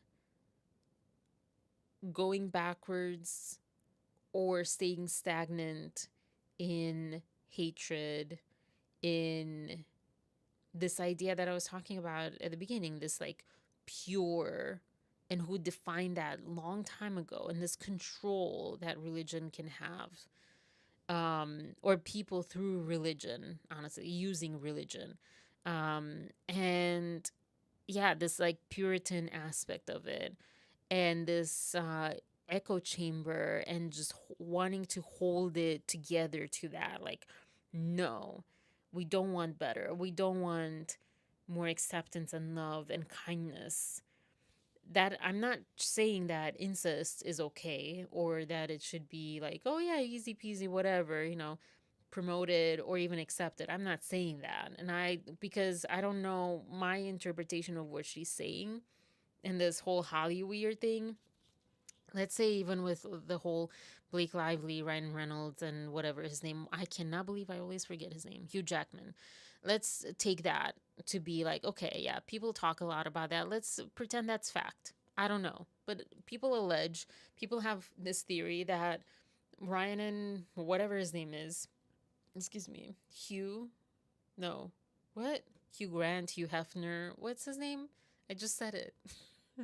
Bye. Or hi, Maria. Sorry. Then, because I read Arnaldo's like late. Oh, it's okay. Um, what was I saying? I don't know, something with like the Hollyweird situation. Man, my brain just like stopped. Oh, when people say this, so yeah, so this scenario, that what if Ryan and whatever his name is, Wolverine, were like a couple, and Blake's his beard or whatever. Um, so what? I mean, as far as I'm concerned, um, okay. Um, don't work too hard. As far as I'm concerned, that is not the same as incest. And I talked about it on the another simple favor thing that I said on Friday. Like, that's very disrespectful to like equal incest. Like, going at it with your sister, your twin sister, the same thing as, you know, a lesbian relationship. Like, those are that's what I'm hearing when I hear something like this. Like, oh, Hollyweird, or like, oh, Hollywood's agenda to, normalize bad things, and those are coupled together, and it's like they're not the same thing. They're not the same thing. And so when I'm saying like, no, I feel like it's your agenda to keep us from loving one another, to keep actual love and peace and kindness, compassion, healthy relationships, healthy dynamics, healthy ways to be in this world. You're keeping that away. You're just like, no, hate other people. There's only one true way to be, and it's this way. And like, I don't know, I'm getting kind of tangled in my mind. I have the feeling, but I can't express it. So that I just wanted to cover it in that sense. I'm like, that is just so messed up. And it's interesting, Palaver girl, sorry. But it's interesting, I've never seen them, I've never watched them or seen them. I guess they're a thing. So many people I'm discovering that I didn't know about that are like, oh yeah, they're like this and they're like that. um we knew this is the time you come through. Okay, yeah. For Maria. So yeah, I also said, please. That was my main comment to that. All right. And then another simple favor, there is a blooper reel that I want to share. And I have comments, and it leads into the Jane the Virgin conversation. And then also before that, this review. I'm not going to share, obviously, the whole thing. It's 7 minutes. You know how sometimes 7 minutes can feel like 4 hours? And sometimes 7 minutes can feel like a blink of an eye. I feel like, I don't know. Yeah, this one is one of those, and oopsie, this is not in the sense of like, oh, they're terrible or they're boring, but I don't know. It's something, I don't know. I don't know what it is, about the rhythm they're talking at or whatever. But yeah, these people. This is Mark Kermode and Mayo something, something Mayo. I don't know. The other guy's Mayo. Simon Mayo. I don't know who they are. I feel like they're film guys and I should know this, but I don't. Let me actually do a quick Google search. Kermode. Okay, so this guy is an English film critic, musician, radio presenter, television presenter, author, and podcaster. Talk about multi-passionate. And then Simon Mayo, I feel like is a music person. He's a radio presenter and author. Oh, that's interesting because he talks about how this movie and other Kermode talks about how Simon Mayo would agree that it should have been a musical. So I assume that Mayo was like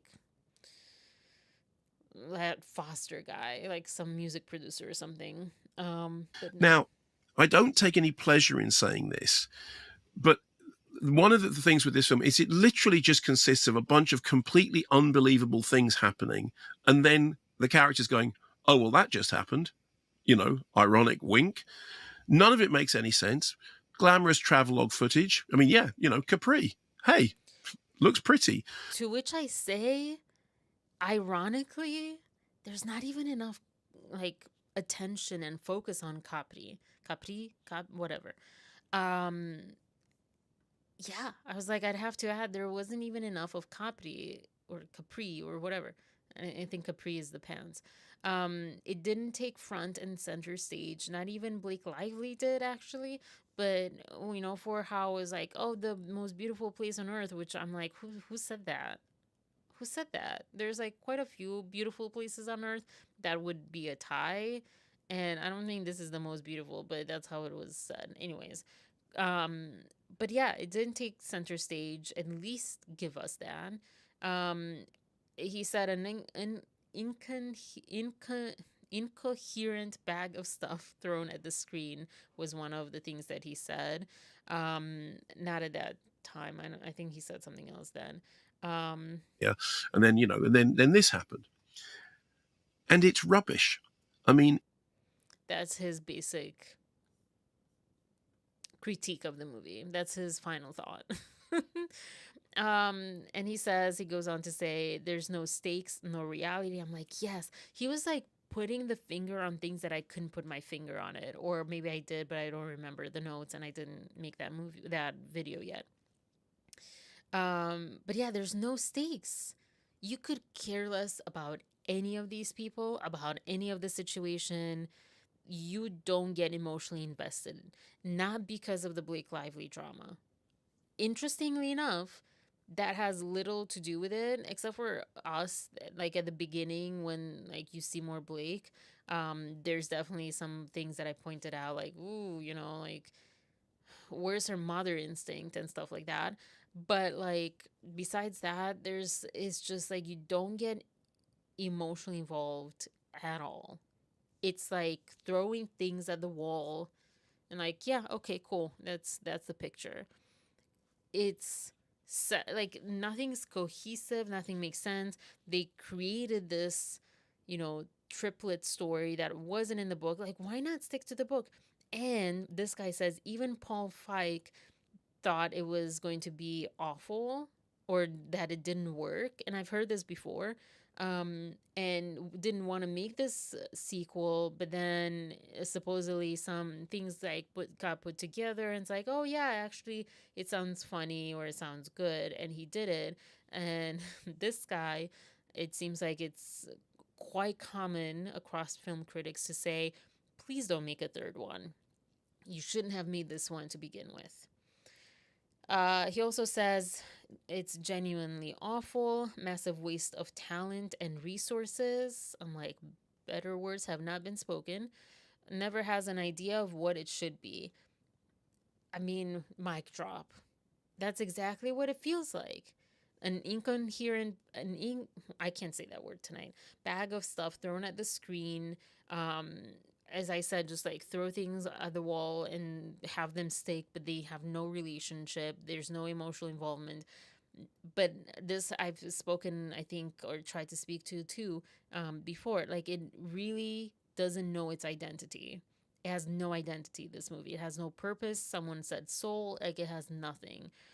And then according to this guy, Paul Feig thought he was making a Hitchcockian thriller. I'm like, are you kidding me?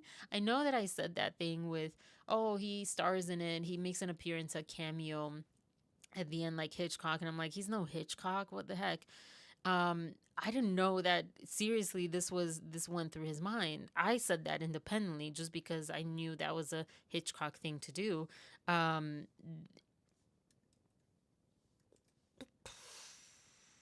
insult to Alfred Hitchcock, insult to even pretend to be in that with this movie. At least I don't know about his other movies. Nowhere near, not even close. Oh gosh, this is garbage. This is garbage to Hitchcock. Anyways, so yeah, massive waste. Imagine all that money. I think of like all that money could have gone to better things. Better things. And then finally he says at one point, I don't remember, but he says, I hope it's not coming back. I'm like, sentiment across the board. It seems like all the reputable guys, critics, reviewers that are not into the Blake Lively drama just are like, just trashing this, just highlighting how awful this is. But it's number one, guys. It's number one. It's number one on Amazon Prime. But again, because it's being watched, because of the legal drama, because of maybe the being a cult classic, as people say, people having high expectations from the first one, those things combined, yes, it would be interesting more so. This is how movies should be ranked, not by opening box office numbers, but by the reviews afterwards, which, you know, in a way they are, but like you should mark like, hey, did you think this was worth it or would you want your money back? They should like, that's how they should score movies, you know, not by box office. And I also said, I wonder if the actors saw their own movie because they might be like Michele, he might be just promoting it because that's his job, whatever, he's under contract. Or he might think it was great because sometimes when you're involved in something and you have like the memories and you can't like separate like, oh my gosh, it was so fun working on this movie, or it was like the big Hollywood thing or whatever, and you don't, you know, realize that it's crap, or they just didn't see it. So I wonder. Um, yeah. How many Deadpools have there been? Here, Maria. The Marias agree, and I agree with you guys too. Yeah, I've only seen the one Deadpool. I don't even think the whole thing. And I was like, no, not for me. This is terrible. Moving on. Um, yeah. Okay. So the bloopers. Where are the bloopers? All right. Hold on. That Cheerio dust. Um. All right. So I need to bring it up. Oh my gosh. I think I have allergies. I don't know. My eyes started itching. So this is put out by Amazon MGM Studios. So, you know, it's like they're promoting their stuff. This is supposed to be a blooper reel. Keep that in mind as you watch this. I stopped at one. Me too, Maria. My balls with a rusty knife than be at this wedding. Oh, let me do that for you. Yeah, please. No idea where my eyeline's meant to be. Oh, you're so evil when it's the real one. Prometo de spell. No. Spanish. Emily is marrying into the mafia? I'm sorry, but hit it, turkey. I don't know about the music and whatever. Again, this might be taken out for the replay. They say, oh, copyright content, blah, blah, blah, blah, blah, blah, blah, blah, blah, blah. I don't feel like this is a blooper reel. I feel like this is just a kind of trying to be funny or whatever. Glam blooper reel or blooper wannabe. Let no one doubt of our go for love. I'm sorry. None of this is funny because one of the things with blooper reels, like you let the moment be. You don't go like, it's not a trailer, like boom, boom, boom, boom, boom, because then you're not letting the joke sit. I barely even see these jokes. I don't even know what happens. It's so fast. It was almost so cool. Your socials are blowing up. Terrible choice of words. Anyways. I'll do what I want, Andrew. Get the audience what they came for. Oh my gosh, I want to sneeze again. So this is the blooper reel, supposedly, for this movie. It is actually just as bad as the movie. Oh, one second. Man.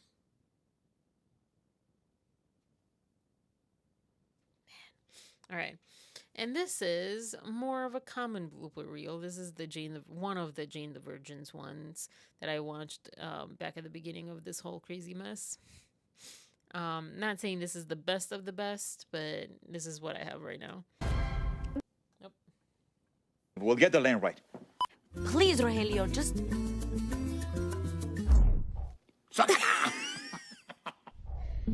Okay, I sent her a Rogelio gift basket, and I included 2 varieties of smoked meats. And I included 2 varieties of smoked meats. Yeah. Stay in it. Like, I'm sorry. Gina, por favor. Excuse me. Stop!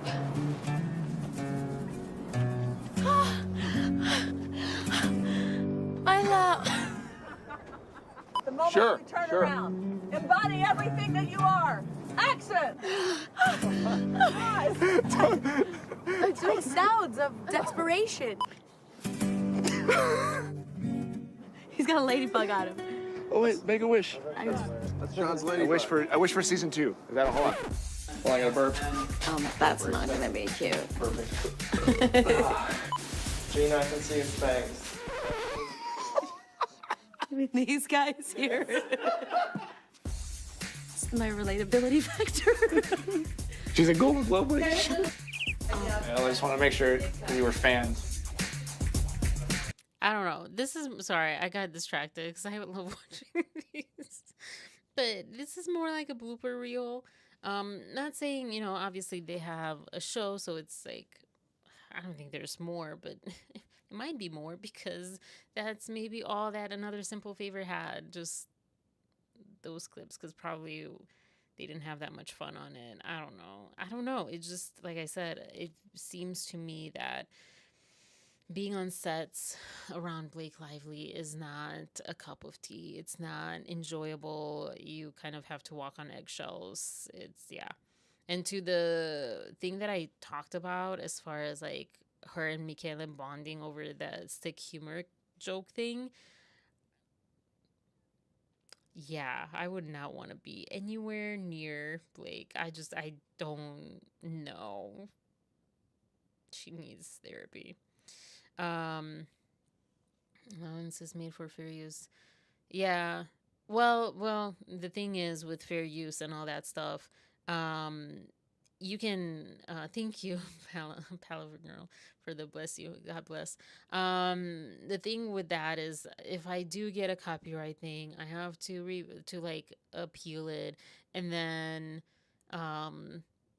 I have to provide all my like legal information. I'm like, why do you need my you have my channel, like you have YouTube, you can, all the back end stuff. So like, why do I have to include this? Blah, blah, blah, blah. So sometimes I'm like, it's just easier to like, just not deal with it. Just cut it out or whatever.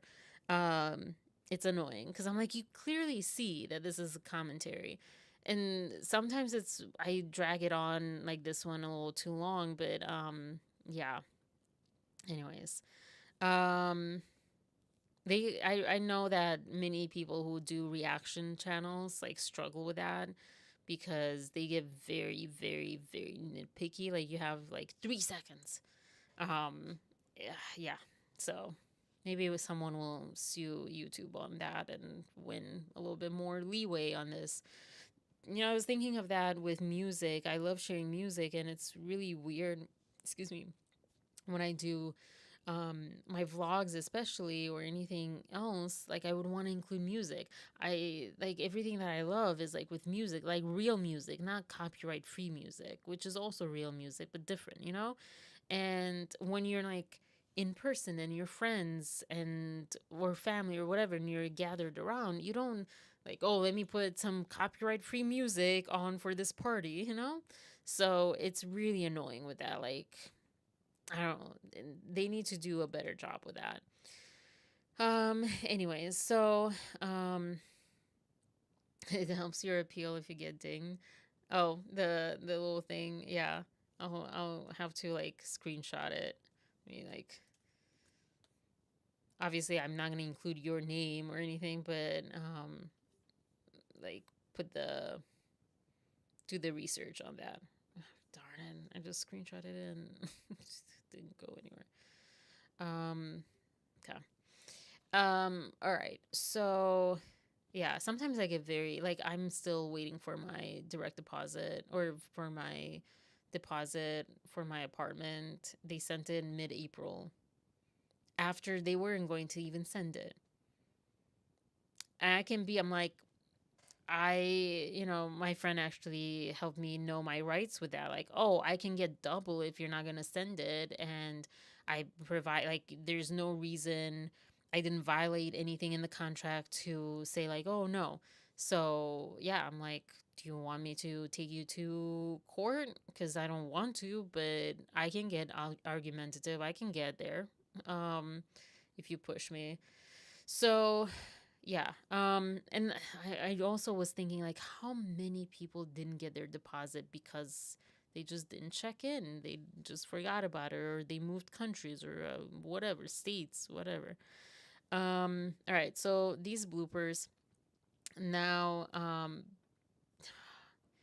I hate to end it on the list playing, but the next thing, I guess, off of that is, oh gosh, I want to end on a happy note, but now it just makes more sense to go to the Justin Baldoni stuff, and I think that's better. All right, so I have a couple of videos. I have these 2 cute photos. One of them, okay, sorry, like more disorganized than usual. This was what I included in my thumbnail because I'm like, oh my gosh, this is cute. This is the cutest pictures. This is like, again, this is what I would want as co-stars, as filmmakers, as human beings, as co-workers in whatever capacity, real people, anyways, so yeah, that's like Gina, and I think this was because it says here Carnival of Love, and that was something that he did for a while in Los Angeles. So I think it was that. I think I'm pretty sure. And then this was another one I was considered. I'm like, oh, cute. Okay, so a couple of little tidbits, including the big one that I don't know why I didn't include until now. The way that Gina described, where both of them talked about them screen testing with each other. And I think that's kind of relevant to what we're talking about as far as like the bleak of it all. I think we were all Lots of happy tears, for we sure. were all Happy shocked because I don't think. I don't know about you guys, but I think we all. Yeah. We all were hoping and praying for Gina. Yes. Right, and now. This is for the Golden Globes, when they were at the Golden Globes and they were nominated, or she was nominated. Was the truth, because she deserves it. We all.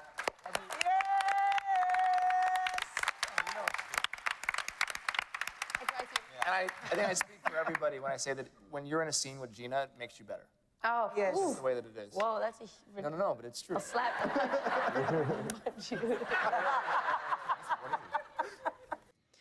Which he has said about Blake. I feel like with Blake, you could tell that was forced. He's like, let me just say this, just get this over with, never work with Blake again. With Gina, I mean, if he's not telling the truth, I don't know, because it is. I mean, you can see in the bloopers themselves, like, I want to work with Gina. She seems like such an amazing human being and also actress, such an amazing actress. So yeah, but the way that they play off of each other, the way that they're sentimental with each other, I think I have another one. Yeah, I have this other one. Minute 34. But yeah, they talk. I don't know if they keep going with that. But I don't think any of us realized that it was even an option for the show to get nominated. Yeah, I didn't. Yeah. Yeah, no, I didn't. So Yeah, at first it wasn't I thought on it was my a mistake. And I woke up, it was like, you had I told him, at yeah. least called at least 6 times. It I was called him 5 like in the 6 morning. times. He didn't pick up. And when I finally saw it, I looked at my wife, and I'm sure you guys all had the same reaction, but like, we were so emotional. Yeah. Because it's such a landmark achievement. And I mean, I don't know if you guys want to talk about it, but it was just one of these, I was so proud of everybody. You know, it wasn't like, oh my God. For me, it was like this group of people, like, we love what we do. Like, we come to work and we have fun and we work hard so that, like, you guys can laugh and cry with us and, you know, take a second away from your life and just enjoy this moment and see yourself in all of us. And I will say, I will stop there. I can understand how people that don't see the blooper reels, I mean, watch those. There's a number of videos of Jane the Virgin blooper reels. If they don't see that, they might say, oh, he's just BSing. He's just saying, oh, you know, scripted stuff. That's what you say, etc. But when you see them in real life, in like behind the scenes, and you see how much of a family they are and how comfortable they are with each other and how safe they are with each other, it comes through so easily. So I can also see if someone's just like watching this, you know, like in a world where we have had to develop a lot more cynicism because there's a lot of BS that's being sold to us. I can understand that, you know, that like, oh, well, anyone can say that, you know, anyone can say, oh, she makes you better in a scene with her. Sorry, my hiccups are at it again. But yeah, and it's weird to be in a panel and all that stuff, but like, I don't know if it was, I'm gonna keep moving on, but like, you can see when they talk about one another, and I think this was it the first season, I don't know, when they talk about one another, they are so truly genuinely happy for one another and rooting for one another, and this is the stuff that like you hope you are a part of ever in life, but especially I think as an actor or a filmmaker or any creative in a team environment. And there's no one that like stands out, and they all stand out, you know, like they're really, when you see them just like be with each other, they joke and they're just all equal to one another. And you can feel it, you know. I don't know. And then there's this other part. What did you guys say though? Oh yeah, research. Yeah. Good night, Palaver. Good night. We're almost done. Believe it or not, oh my gosh, we'll be done before midnight. Because this is literally, yeah. Well, yeah, I think so. Swear to God. I can't, I couldn't have done, because I don't, this journey has been very interesting because Jane is nothing without the cast, and that is hands down the honest truth. Like, I swear to God, I couldn't have done this alone. I do this with them every day, and it's amazing. So to know that they knew, I felt like I was like able to celebrate with them, so they knew how much they meant to me, and how this isn't just, one person. This is an ensemble, and if you don't follow Jane, you follow Rafael, or you're following Rogelio, or you're following, it's such a beautiful ensemble cast. So that experience was incredible, and to have them so loving and supportive meant the absolute world to me, and it was unstoppable. But I wasn't up there by myself. Like, I wasn't. I felt them with me. I felt every girl that has ever dreamt of being something. See, this is the problem. Somebody give her an award. Somebody give her, Just so I can speak. No, but You will be winning an award in this theater one day. Yeah.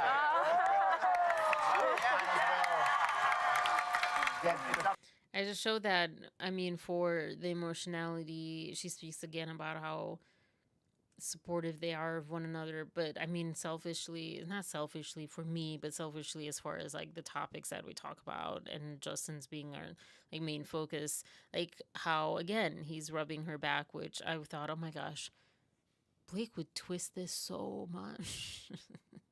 She might like twist if she sees this in like a video like this, she'll like be like, see, inappropriate touching. But it's also important to see, like, again, when you see the whole context, like earlier we saw her like just like be so emotional. He puts his hand on her arm again, kind of in a similar like soothing, reassuring way, like, I'm here for you, I support you. And then she grabs and squeezes his hand, like, like in acknowledgement, but also like, be here for me, and I mean, and then we also know that he went to be their officiant, her and her husband's officiant at their wedding, like he got them married, he married them. And so yeah, to see them, I don't know, to me it's like inspirational, because in this world, especially in the US, but in this world where there is so much cynicism, so much this agenda, whether it's on purpose or not, of keeping us apart, of splitting us from each other, from being there for one another, and villainizing and making things, what do you call it? Pathologizing things that are healthy, things that we need as human beings. We need connection. We need actual friendships and relationships that are, I'm going to say it, not sexualized. There is this fixation in the US, especially, that a man and a woman, which also is like binary, gender binary, all that stuff. But besides that, that a man and a woman can't be just friends and can't be close without like, oh, there's some sort of like sexual tension. One of them has to like the other. So, which goes to movies like The Hate Game is played on that. Like I was disappointed in that narrative and a lot of other things with that movie. But I'm like, you're promoting this idea that is not real. And so I love when we see just people being there for one another, and you see that with all of them, like no matter how you combine them. And it's not just Gina and Justin. They're all there for one another, like true human beings. And to me, that's inspirational, again, not just as like, oh, I want this in filmmaking, but I also want this in real life. And it's a good reminder that I want to share as a reminder for anyone who watches this. And sadly, I put this towards the end, but we need more of this, and we need to like refrain from pathologizing things that are not bad. Up the street a little. It's up the street a little. It's not this I'm here one, too. Pops, but Put up the street a little bit where she's going to win. Well, you're gonna win anyway. Here's two. She's gonna win here too. I love it. Anyways, the next part is actually, there's so much. I love them all. I really love them all. It's so crazy. This is the next part. There was something else. Oh, okay. So yeah, there's two parts to this. This one is, Above all challenges is this one's like speaking, obviously not, she's not speaking directly to this because this was, I don't know how many years ago. But it indirectly speaks directly to how we feel with, I want to say, with Blake Lively, how people feel around not just Blake, but Ryan too, as far as very privileged, I would say. And then the challenge ends up being, I think above all challenges is staying present and grateful, because that shit can fall real quick. Because you could be like, wow, everybody says yes to me. Nobody tells me I'm wrong. Nobody tells me what I'm doing is dumb. So you have to hold yourself accountable. You got to be like, that's not right. You can't speak to people that way. That is not cool. Take a breath. Go in the corner. Take a nap, Gina. You know, like, you have to, in a very unaccountable industry, you have to hold yourself accountable. And that ends up being probably the greatest challenge. You feel me? Because then you're like, yeah, you go from 0 to 100 real quick. Man, Blake needs to hear that. I mean, I don't know about Ryan. I mean, I think he has other issues, but I feel like Blake, what we've heard about her from the beginning, like when she was 19, she needs to hear that. I think she needs to hear that. Because I don't think it's just the industry that hasn't held her accountable and she hasn't learned accountability. I think her family also hasn't been held accountable and also hasn't held her accountable. It sounds, and that's my opinion, it sounds like they were enabling the opposite of that. So I was like, whoo, man, Gina, unrelated but related, you know. And then oh yeah, so before no, I'll just go to this. The final one is this. I searched, I chat GPT'd. I like that chat GPT now can access videos and other things, because man, it was hard for a moment there.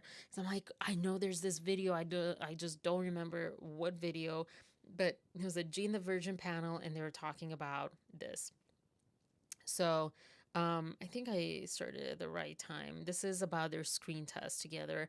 And again, talking about the values that he has, that is just like crazy to think, you know, what he's being accused of. Okay? No, I'm kidding. No. But like, no, but I knew, like, you know, he had all of what the character was. Like, I just knew he brought it, and, you know, and they don't let me stay in the room, right? So after we test, they're like, okay, you know, actors got to leave too. Like, I had to leave too. They weren't going to talk about him in front of me, right?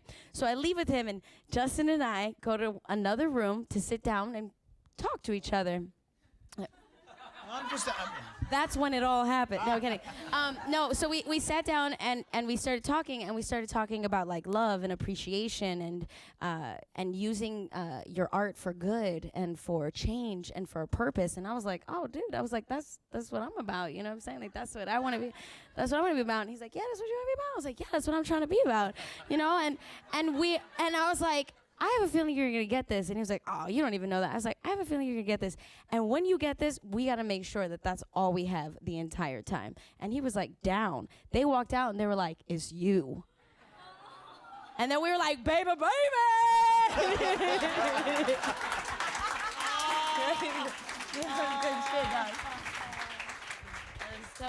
It was, we were, the exact words we said, and I'll never forget, because we were talking about God. I clearly forgot. And Go making, on. No, but I'll never forget this. But I'm it kidding, was I'm kidding. the idea that no matter what happens or how much success or fame anybody gets, it's about putting God in that work first. Yeah. And then and what we were talking about was praise him. And then literally we looked at each other and we're like, and if this goes, that's when the real work starts. Yes, it is. And 30 seconds later they walked in. Yeah, and then we were like, oh shit, damn, didn't know we were starting that quick. We and look at what she's done. Oh, and look at what he's done. Yeah, basta. I don't know. They're awesome. They're cute together. In a platonic way for people like Blake. Oh gosh, I don't know. I don't know. To me, it's aspirational. Yeah. But again, I can understand people taking out of context, especially you see someone like Gina, and I feel like people like Gina are rare, honestly. She is very, there is absolutely no, at least, you know, what we see of her, no inhibition. And I think people kind of sometimes mistake inhibition as like, oh, you're lying. This is where it goes to that lie to me episode. I quote it often, or I talk about it often. It never escapes my mind that just because you can see someone be uncomfortable doesn't mean they're lying, and also if even if they're lying doesn't mean you can know what they're lying about, and it's not necessarily what you think it is. And so like when people are uncomfortable, they're shy, they're whatever. I know I was labeled as like stuck up because I was like shy, or just rude because I wasn't saying please, thank you, and good morning and whatever, because I was like so shy. I was like, you know, just crippled kind of shyness around that. And yeah, so like it doesn't mean that it's that, but it doesn't mean that it's not that. And yeah, I don't know. I feel like I don't know. The last thing I'll say about this, and then to the last topic. I wonder if actors are better.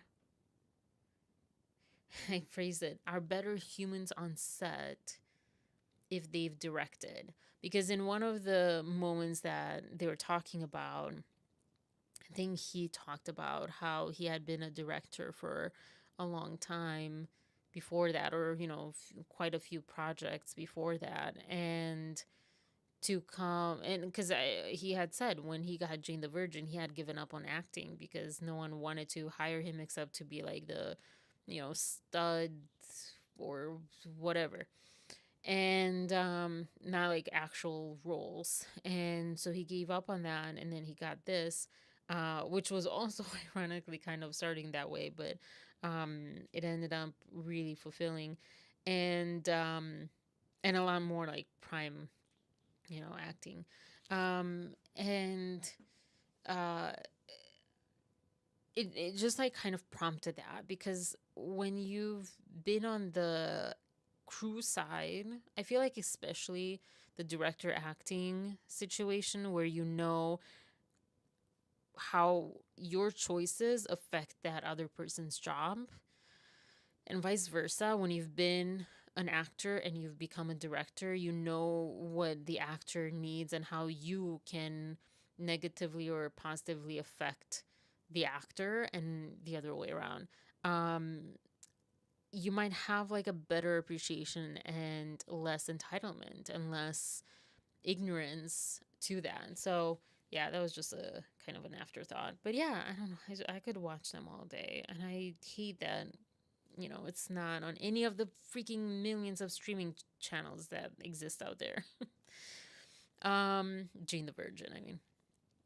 And the final one, the Liz Plank of it all. This is not really related to the case or whatever. This came up because it was suggested. I'm getting there. Like we'll wrap this up before midnight. I don't even know what to, honestly, to play too much. Like how to play this. Probably shouldn't have done that because I need to. This is like I'll play a little bit of, I feel like the most pertinent part of the story and the topic, but I would encourage you to watch the whole podcast episode or to listen to it. There's a lot to be that I could talk about this. I mean, sorry. But I was like, let's go with it. He's so nice, like yada yada, and trying to be cool. Like when you're, you know, dating is just full. You're really, it's kind of, I mean, full of landmines. It's just a very you're just jumping into something you have no idea what's going to happen, right? So I'm just trying to roll with the punches. And then Can I ask you a question? You're saying roll with the punches, but you also good, and it was your choice as well. That is both in making out with a person on the first date, or when you're in bed with someone, or this is a guy at work. Like, that is a very common thing for women, and it's something that I'm trying to unlearn, of like not trying to like something so that it makes the other person less uncomfortable. Okay. So the story that there are 3 different instances that she recalls in this episode, and the first one was when she met up with this guy, first date. They went to this restaurant and he started making out with her like hard on the first date at the restaurant, and she's like, whoa. And it's interesting because this will sound now it sounds so stupid of me, but I seriously thought that was only my experience, because I've had a similar experience, not in a restaurant, kind of worse in a way. As far as that, it could have been worse, but it wasn't. But yeah, I remember multiple times, a couple of different people having this. Around the Me Too movement, people are talking like about consent, and if she says no, it's a no, et cetera, et cetera. And I'm like, but it's not that easy. Do people realize that sometimes you don't realize that you can say no, you don't feel safe to say no, or like it takes you a minute, like you kind of almost don't even process like, am I liking this, or am I not is this something I should like? Which also, if you say like, is this something you should like, that's probably like you're not liking it. It's a no. But I went through that so much in my 20s that I didn't know. Like, it wasn't about like, oh, I don't like this is a boundary, I'm just not saying no, or they're not respecting the no. It's like, no, to get to that, even understanding that it is a no for you. And she talks about that in this a lot. And then what gets more interesting is these other couple of moments here. Let's see. You say this is you went out again. Yeah. And so for a man, they're like, well, she must have liked it. Or that must have been appropriate. It wasn't inappropriate. Also, he's not referring to that makeout. He's referring to what happened afterwards in the car, when the guy proceeded, I guess, to like actually choke her while they were making out. But she didn't, at least to the podcast, she didn't say that she let him know that. And she kind of talks more so that she went along that time too. And she, like he says, like Jamey says, it is a little confusing because then you went on a second date. It's like one thing, like you don't say no, but then you went on a second date. And this also happens. This also is like, and she talks about this, like, but there were other things that were good, that were nice, that were, green flags or whatever. I forget how she says it exactly. She doesn't talk about the flags in that way. But that was kind of my note too, and I forgot because I'm not reading because I wrote a lot and I'm not reading the notes. Excuse me.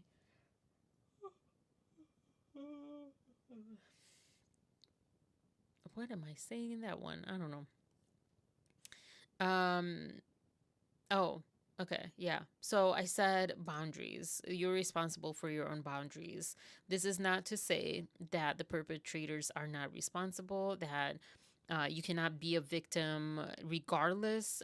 I'm not talking about that. And I said, this is what I've talked a few times, but especially towards the beginning, I was saying both as far as like my one previous friend and then also as far as Blake, like if you don't do your work, to like boundary work, to know your boundaries, to learn safe ways and to understand how to express your boundaries, and when to express them and how, because I feel like it depends.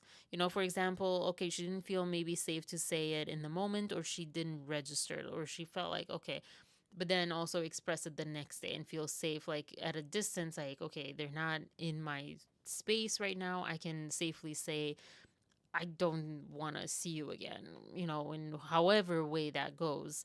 Um, I stand with, I love like Justin presenting It Ends With Us in that reframe of, you know, it should be a question for the perpetrators. Why are you doing this? Why are you doing this DV, SH, etc.? And absolutely 100%. But I think there's also this, and she actually addresses this and she talks about it. So I guess I can leave her to do that. But I just wanted to say like what I wrote so far. I said, I don't believe, as far as what we've seen, I personally don't believe that Justin crossed any boundaries. However, boundaries are ours to own as well. If someone crosses your boundaries, for example, like I've said, if Blake felt uncomfortable with certain things because of her past, because of unhealed trauma, etc., it is important for that person to educate those who cross them. And I equate it to like an allergy. If someone has an allergy to something, it can be somewhere as like, you know, a common ingredient like water or salt or whatever. And no one would think a person might have an allergy to that because it's in everything, especially water, which apparently is an allergy. I read like a while ago. I don't know if it was like how accurate it was, but I was like, what? Because you're part of water, you're made of water. So how does that work?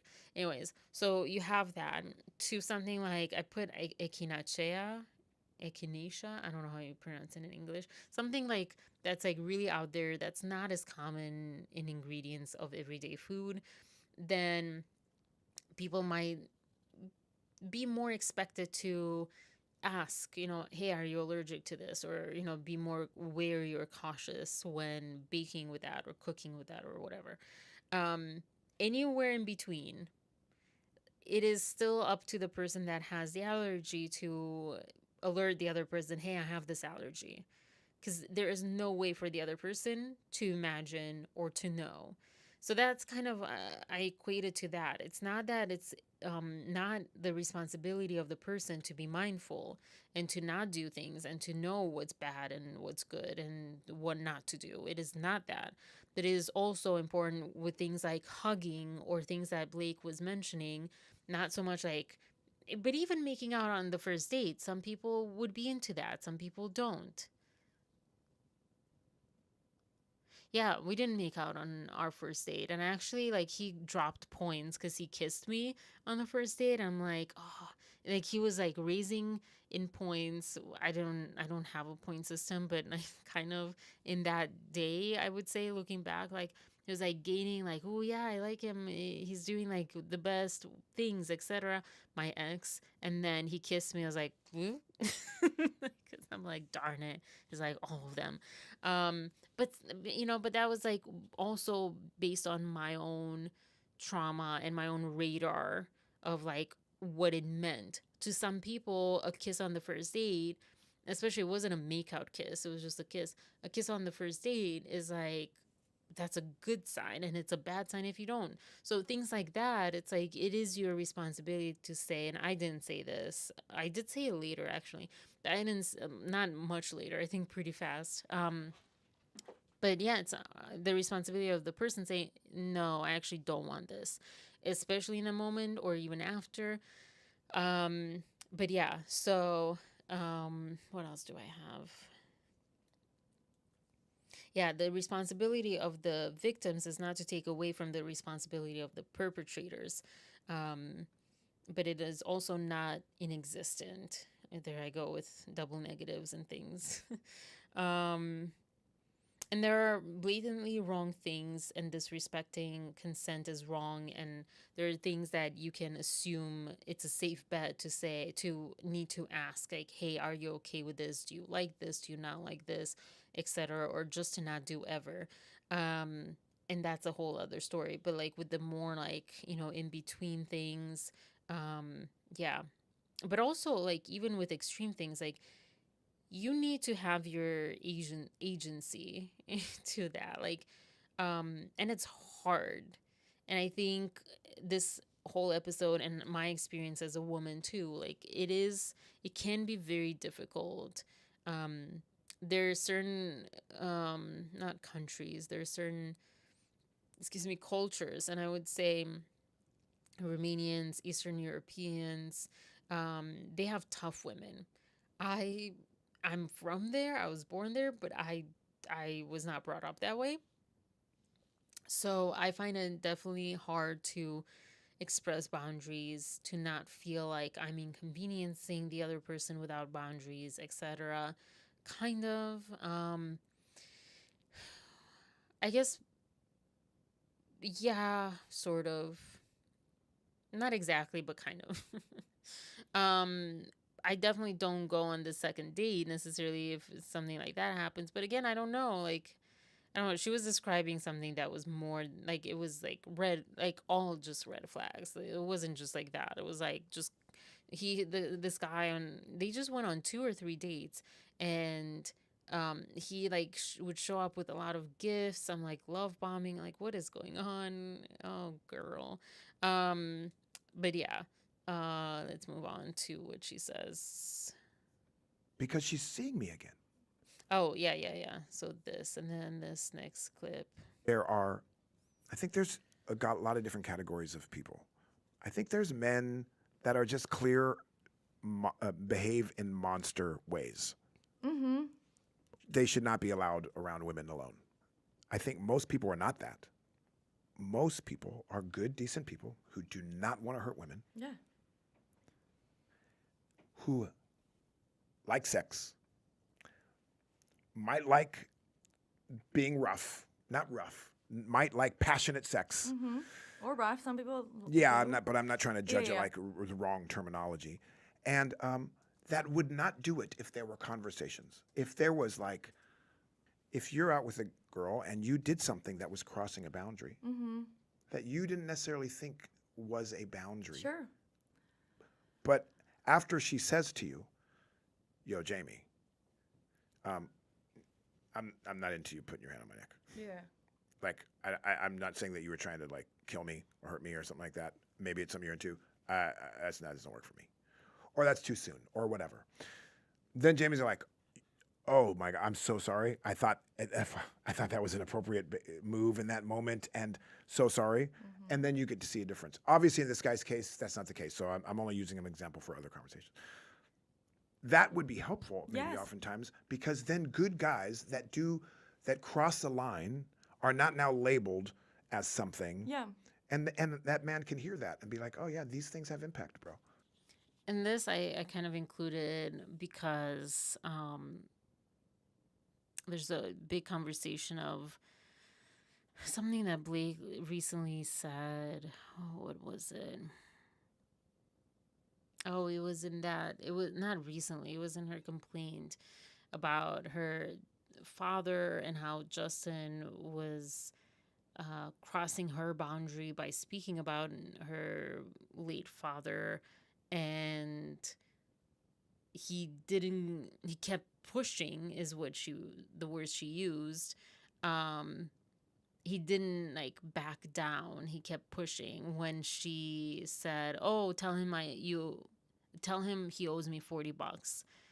And I'm like, who on this planet Earth would hear that from someone and say, "Oh, I better not talk about her dad"? No one. And so that lack of either just the maliciousness of it or the lack of awareness, not even awareness of the situation, but just basic human thought process. And that's where it goes into know your boundaries, know your issues. You have to do the work. You have to at least know the things that you have an issue with, especially like that. Like no one would 2 + 2 = 4 to that. Like that's not a 2 + 2. That's not a 2. she added a question mark, a joker. It's like, what? Yeah, so that's kind of where I was going. That I don't know if it was right after this or You can't like just her put your hand on a answer. woman's neck and do that. It makes her feel this, makes her feel unsafe. Mhm. You're a little too strong with it, all these things. And you get to say it, and then you get to see how he responds. And most of the time, men would probably respond in a decent way. I agree. Yeah. And again, if it was any of these acts in, not any of them, By but themselves. yes. But the first time, I disagree with her. It's not about the compilation. Just the one time, like, no, it's not okay. It's not okay. before the other two acts, Oh gosh, here we go. that would not do it if there were conversations. If there was like, if Shoot, you're out with wait. a girl and you did to be obedient, and I think that that is and to something that overlook, and to yes, and to be forgiving of something that should not, Yes. you should not have to be yes, in order to survive, in order Yes. to be seen, to be valued, to get whatever. exactly. But there's also a responsibility there to do something to do it differently if it is safe for you to do so. Right. And so if you take in again outside of this context of physical,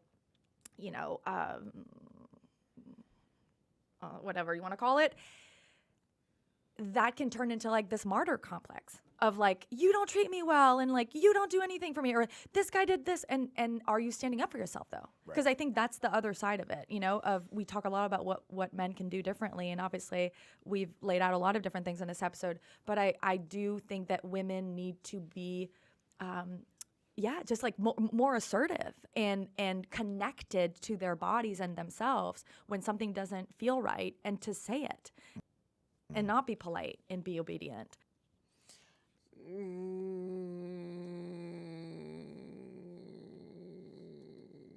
I actually did not listen to all of that. I stopped at the martyr part. I'm like, okay, this is, something to include. Because what I said too, it's like there is a responsibility for that person, for that victim as well. In this case, they talk about men and women, and the women being the victims. But regardless of who you are, regardless of your gender, etc., there's a responsibility on both sides. I would say she kind of excludes the physicality. I mean, the things that she mentioned this guy was doing was like, yeah.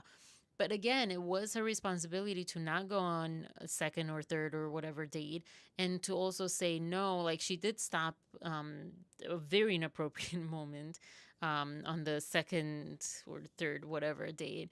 But yeah, it was like, her responsibility too.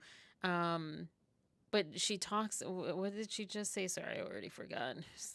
Yeah, just like more assertive and connected to their bodies and themselves. Being connected to your body, to yourself. Doing the work. Doing the work. Do the work to know your boundaries, to know what's okay and what's not okay for you. I didn't show Armie Hammer, but I'll link in the description. I'll link his podcast episode. I thought I was going to watch all of it, and then it ended up being really interesting. And oh, sorry, that was a great face to pause. Oh no, it's almost 50-50, and it's kind of like the USB. The old USB or whatever, you have a 50-50 chance, but you always get it wrong. That's kind of with the pausing on faces. Yeah. And yeah, you said, I wondered about that, if he tried to communicate with her dad or if it's another made up story from that. Yeah. And that's like a whole other thing too. Did Blake make that up, or did she not necessarily? Because oftentimes she doesn't make things up. She recolors and moves the lines a little bit of it. So it ends up being a very different story than what happened. We've seen that too many times from her. But even if he did try to communicate with his dad, I mean, in her own words, yeah, over embellishes. or just like distorts completely. It just makes it into a whole different thing. Even if he was speaking to her dad, in her own words, she says that she joked. I need to read that again because I do have her CRD complaint open. Okay,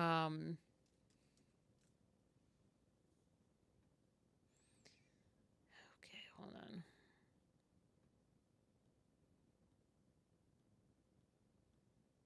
Because this was just disturbing to read, honestly. Oh my gosh.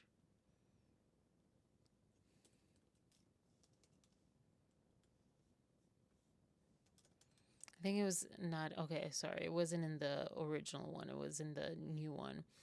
But yeah, like even if he did do that, that's not SH. Right? This is the thing, and we're not going to get to it because I do want to. It's getting to midnight, and I promise that I'll be done by midnight, and I'm not exactly done by midnight, but close enough. So I'm going to maybe cover this on Wednesday because what do you want to do on a Wednesday at lunch but to go through Blake's 32 points of supposed SH?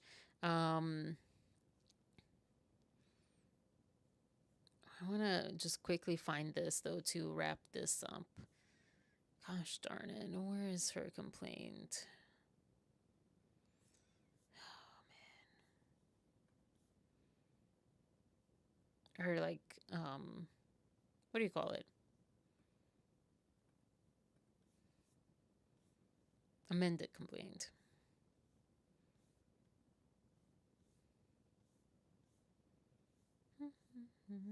It had things. Oh, there we go. Okay. All right. Just crazy stuff. Just crazy stuff. So it was this. Mr. Baldoni engaged in other behaviors that were shocking and emotionally distressing. For example, he claimed he could speak to the dead, and on several occasions told Miss Lively that he had spoken to her recently deceased father. On one occasion, when he claimed to have spoken with Miss Lively's dead father, a person whom Mr. Baldoni had never met, which I said it's irrelevant. If you feel like you can speak to the dead, you don't have to have met them. That's literally, you would hope that not hope, but like that's how you would kind of test someone's authenticity if they can do that by them not knowing anything about the person and telling you things that only you and that person knew. But anyways, Miss Lively attempted to deflect the comment with humor. This is the craziness. Miss Lively attempted to deflect the comment with humor, telling Mr. Baldoni, "Let him know he owes me 40 bucks." Not box, bucks, whatever. My accent. Mr. Baldoni replied, "Wait, does he really?" Which I can so hear him say that. Miss Lively was shocked that Mr. Baldoni was pushing the conversation further and replied with another attempt at humorous deflection, stating, "Oh God, no, he owes me so much more than that," which is also kind of distasteful, which now we know her and Michele have the same sixth sense of humor. But, you know, I said I wasn't going to judge that kind of humor, but here I am judging it. I was leaving my apartment, and Mr. Baldoni then closed his eyes, put his hand on his heart, and said, how dare he? I was leaving my apartment this morning, and I reached into my pocket, and there was $40 in there that I did not put there. This exchange deeply disturbed Miss Lively, and it was not, as defendants have since claimed, limited to Mr. Baldoni simply claiming to pray for her father. Now, this whole like, oh, I reached in my pockets and there was a $40 I didn't put there, could be embellishment, could be real, whatever. I don't think that's like SH. First of all, that is just, I would say that's a safe thing to say that it's not SH or SA. Is it like manipulation? If that's true, it could be. It could also be, you know, to his mind real. And he could also have never said that. There's so many things that we may never know in this case unless they're mic'd up. We'll never know that. truly, but it's more like if everything else kind of, and so many things have been proven to be embellished, as you were saying, Rabia, or yeah, it's irrelevant, that too, or just like twisted and turned for her own perspective or her own benefit. But what I'm like just appalled by is how, well, not appalled by, but like this to me is like red flag as far as Blake Lively is concerned. This is a huge red flag for someone to deflect with humor and say, oh, they didn't get that I was uncomfortable talking about this and that I don't want to talk about this. That is the most idiotic thing. Excuse my language, excuse my passion for this and my putting people down with that word, but like that's how I truly feel in this moment. Do your freaking work and just be a human being. I don't think that's even, oh, go to therapy. I think that's just being human, to know the difference between, oh, that makes me uncomfortable, or oh, I don't like talking about my dad, or oh, this is too emotional for me right now, or like whatever. There's so many endless ways you can approach that. No one on this planet would take, let him know he owes me $40 as, oh, she doesn't want to talk about it. I know I said that, but I'll say it again because it's just the craziest. Talk about manipulation. That is crazy. I mean, it's manipulation in terms of this paragraph. And in that moment, though, I wouldn't say it's manipulation on her part. I would say that if this is truly how it happened, I would characterize that personally as just someone who is, as Liz Plank put it, a martyr who is not taking ownership of their pain, their issue, their boundary, whatever you want to call it, and blaming the other person for something the other person did nothing wrong with. And then the way that she characterizes it in here, the narrative, like I was saying at the beginning of this video, Lively was shocked that Mr. Baldoni was pushing the conversation further when he said, wait, does he really? So she replied with another attempt at humorous deflection, stating, oh God, no, he owes me so much more than that. I mean, do you want to be stupid? Do you want to be labeled as actually stupid? Like IQ, like low on the bar, Blake Lively, because like, what? I'm sorry, I'm getting very fired up because this is just crap. Just full on crap. Whew. This is, I've said that, when I've tried to read this complaint, I never got to this point because I don't remember what pages I got to. And I was like, I can't. I'm becoming the worst version of myself. This is putting me in just a very bad mental health state because this person is just highly unethical in how she's speaking and how she's presenting things. And it's making me be unethical. So I'm going to remove myself. But excuse me, with that, who knows what else is in there? So I probably should read all of this. Ugh. Just maybe read one paragraph a day, or like maybe two. That's the max. And then who, I forget who said, Palaver, I think, that said, then do some like fluffy, funny, mindless stuff in between to like reset. Oh man, this like, and her BFF, I mean, she didn't say Liz was her BFF, but her friend Liz over here, that she seemed like it was the person that she was bad mouthing Justin to, even said like, don't be a martyr, like, take accountability of your responsibility. And yeah, I'm gonna keep the other things. I mean, there's like just quick little things.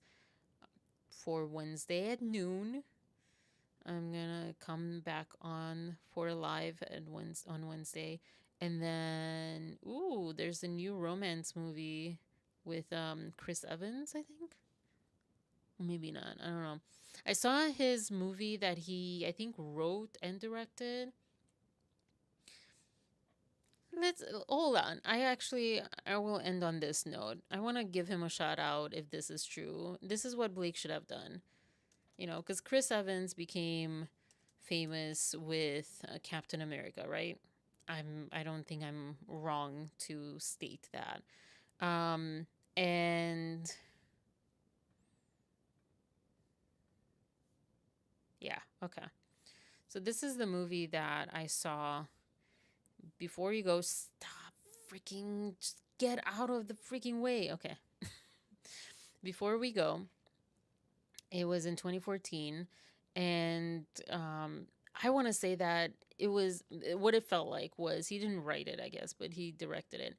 It was his way of doing something for himself, you know, because he was getting famous for that, and I was talking to, you know, fellow aspiring filmmakers and actors. Like, if you don't want to be typecast, you need to take it into your own hands, because just like people tell you about relationships and friendships and everything, like, show people who you are, and they will like take you on that, but don't expect them to know what's like deep down buried behind like layers of protection. You know, why can they see I'm funny if you're never funny?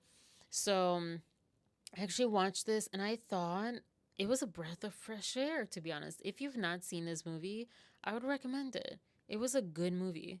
It was a really good movie. And this is what Blake should have done. Instead of taking over someone else's movie or some other people's movie, because it seems like it's such a pattern, just do your own. I think he was also maybe a producer. Oh gosh, this is so annoying, this new IMDb. And by new, I mean the last decade or so. Oh my gosh, this sucks. Okay, producers. Yeah, he was one of the producers. There's so many producers. Oh my gosh, that's so crazy. But yeah, but that's, I don't know if that's really the story behind this, but that's what it seemed like to me. That when he, oh my gosh, this is like so frustrating. Look at all these ads. When he started becoming like famous and probably typecast or just known for that. Like, yeah, look at that. Like, it was Captain America. I don't remember that. The Avengers. Okay, some other things. Then Thor, then Captain America, and then he's like, no, okay, let's put something out. And then back to Captain America and Avengers and Marvel and Marvel and Marvel. How many movies has Marvel freaking done? They need talk about that. They need to go away. Marvel needs like just go away. You've done enough. You've done enough. You've done enough. And also, yeah, Red One, I highly recommend this. I cannot recommend this enough. Great movie. Great movie. I guess I would wait for Christmas to watch it though.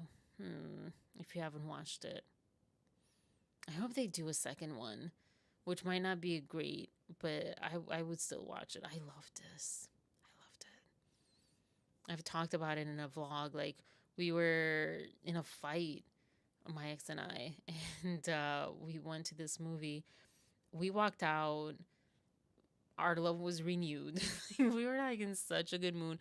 We're like, whoa, that was amazing, and this and that and whatever. So it was such a good movie. Such a good movie. Yes, and Disney. Yeah. Yeah, Disney. Disney is just not original. I guess like Marvel too. Yeah, like just what a shame. What a shame. You know, Disney was so, I mean, just influential, such like you know, to be studied type of thing, such a groundbreaking thing at its time for so long, and then they just, it's kind of like Apple, you know, when the creator of it kind of passes on, and people just don't know what to do with that. Maybe they need something like the Pope, you know, how they have like because this Pope supposedly was highly recommended by the previous Pope. So it kind of, they carry on the same type of work, the same kind of mentality and stuff. Like maybe that's what they need. Like just always have that contingency plan as an owner, as a creator of major movement like Disney was. Always have that. And Marvel, I mean, same thing. Like although they just like took comic books and made them into movies, right? Marvel. So that's not original. But whatever. At least know when to stop and like pivot.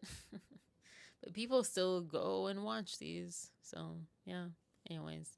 But yeah, thank you for joining. It always kind of feels like just like whoop. too much of a right angle type of shift. Like I said, I'll be back on Wednesday at noon Eastern time, and I'll talk about all the other things that I didn't get to, like cortisol addiction is a thing now. I have thoughts about stupid. That's an ad. I'm like, yes, that's what we need. Blame people for what they can't control, and it's being done to them. Yeah, just more little things like that. And I'm not gonna include this. I'm gonna show it, but I'm gonna sing it to you. Sorry about this. But I always like really like this. Just inspirational little moment. I'm gonna include this. Actually, here, I'll just include it in the chat. It's a very short before. What are you doing? Why can't I put it in the chat? All right. Before, like after you watch this, before you go to bed, it's a nice one. But yeah, let's see. Wait.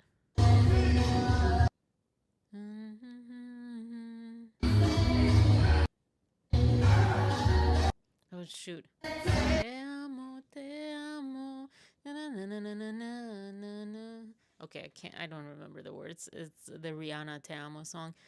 Oh man. You know, this is a good way to end this, because one of the reasons I picked this video was because I've been watching this, and I actually signed up for his class. He's in the UK, but you know, he has like thankfully online on demand, and let me tell you, these are crazy hard. They make it look like so effortless. It's so hard. But the way that he like interacts and like, you know, joins the one girl on the stepper and stuff, it's like, freaking community, this is what we crave. This is what we want. Stop villainizing this. Like, what cold-hearted Grinch are you? What is wrong with you to like pull things away from us like this? That alienation, that, you know, solitary confinement being the ultimate torture. That stuff is what people like that one girl are promoting. Stop. Stop. We need each other. We need people. We need pets. We need like human interaction that's like nice and healthy and kind and compassionate and with love, and not like dirty and grimy and like, you know, always with some sort of like ulterior dirty motive. No. Sometimes good is good. All right. Well, on that note, have a wonderful night. It's so weird. Yeah. Okay. See you maybe Wednesday at lunch or Friday. Peace, love, and compassion. Oh my gosh, it feels so weird now after that. And thank you for watching. And I need to find the end screen.